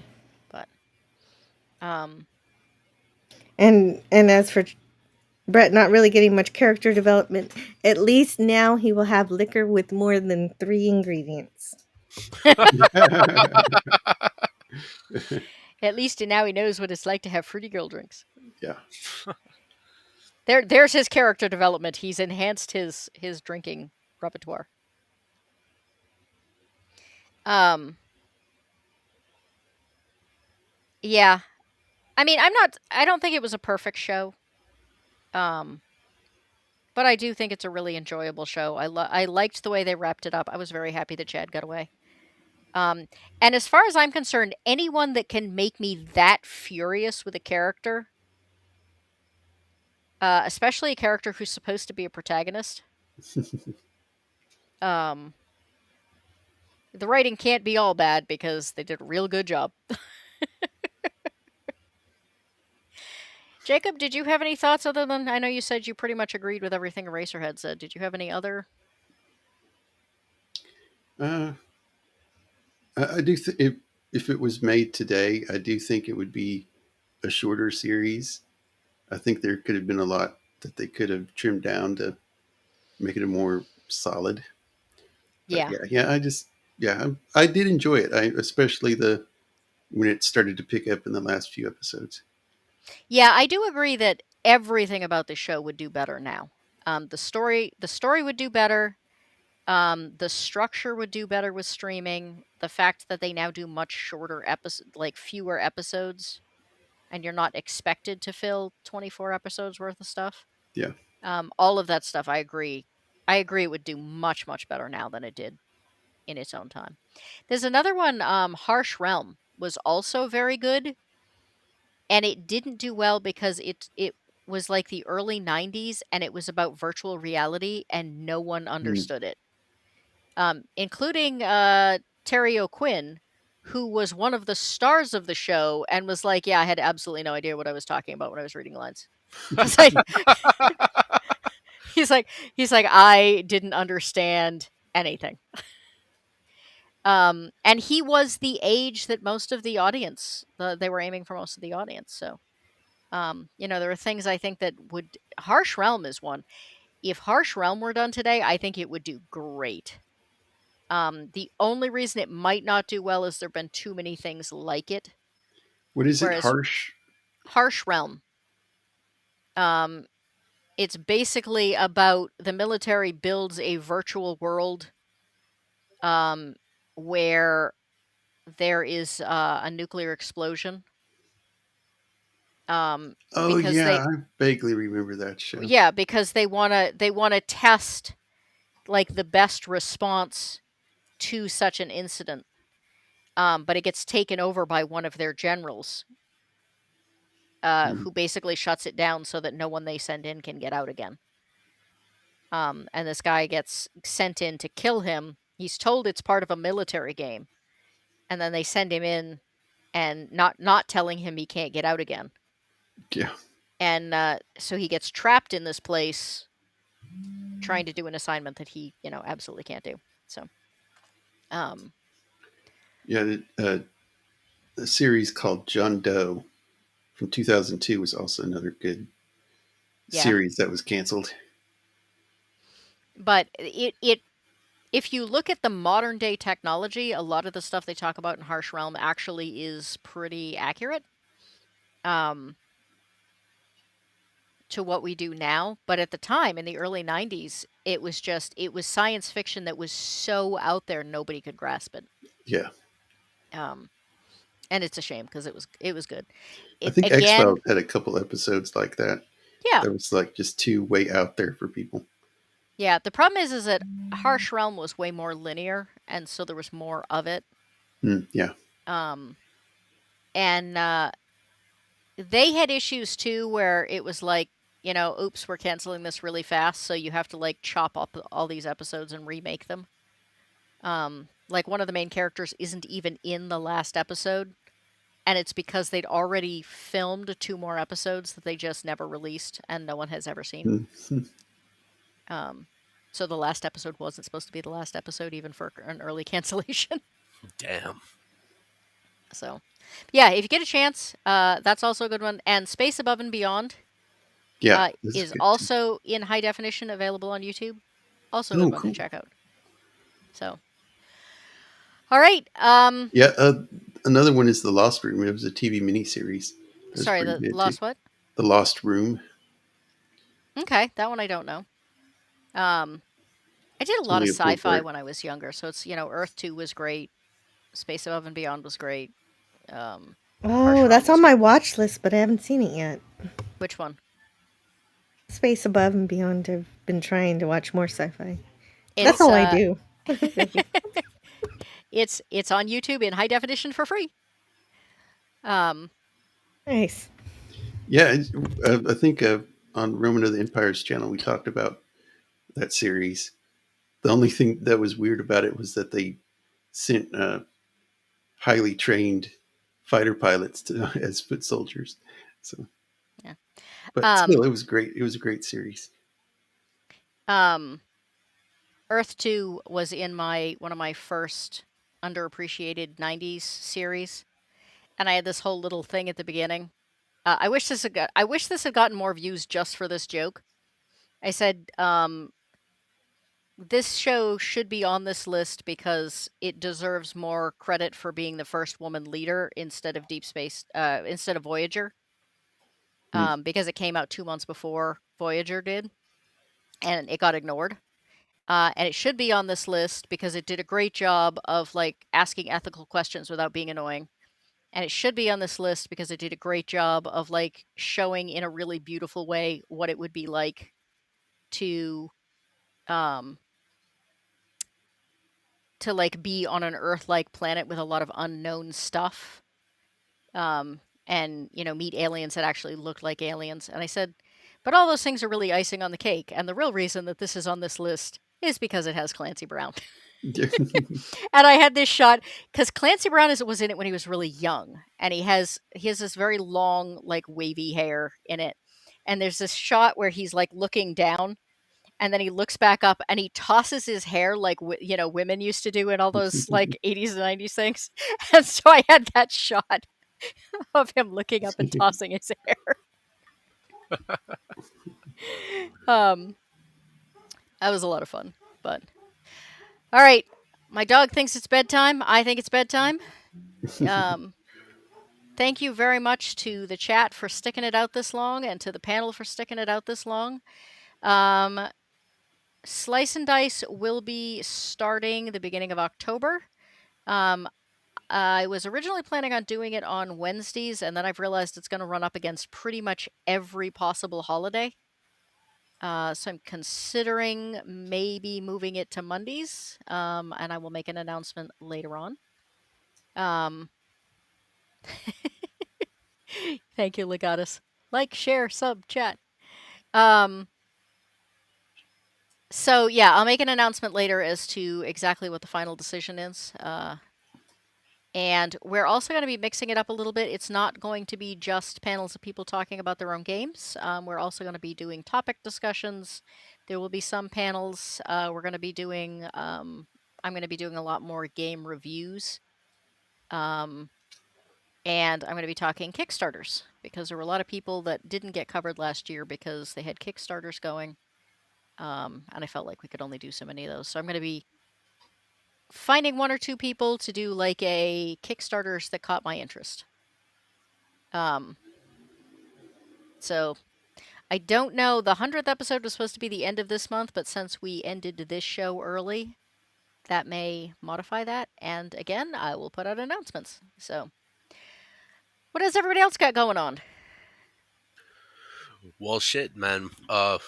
When this stream ends, I'm gonna be over on B-roll stage, hanging with Adam Gray. He's playing more LA Noir, so I'm gonna laugh at Grandpa play video games. Jill, what have you got coming up? Well, just hanging out on my channel, hanging out on other channels, but mostly I like digging into sci-fi and stuff and things and other things too. I stream on Tuesdays and Fridays, 11 a.m. Central. Tuesdays are typically for Twilight Zone, and Fridays are my variety show where I talk about random movie shows and other pop culture news and things and fun talks. And if you like, also I've started streaming on Saturday nights, sometimes during the day, but mostly nights. And I think this Saturday I might finish Fallout 1. I'm pretty close to the end. Nice. And thank you to Eraserhead for sharing out my channel. And if any of that sounds like any fun, come by and subscribe. I'm pretty close to 1400, but that's been the case for several weeks. So let's see if we can get there. Oh, I know that feeling, except with much fewer numbers. Yeah, but you'll get there. As long as you're steadily growing, that's what matters. Yep. Jacob.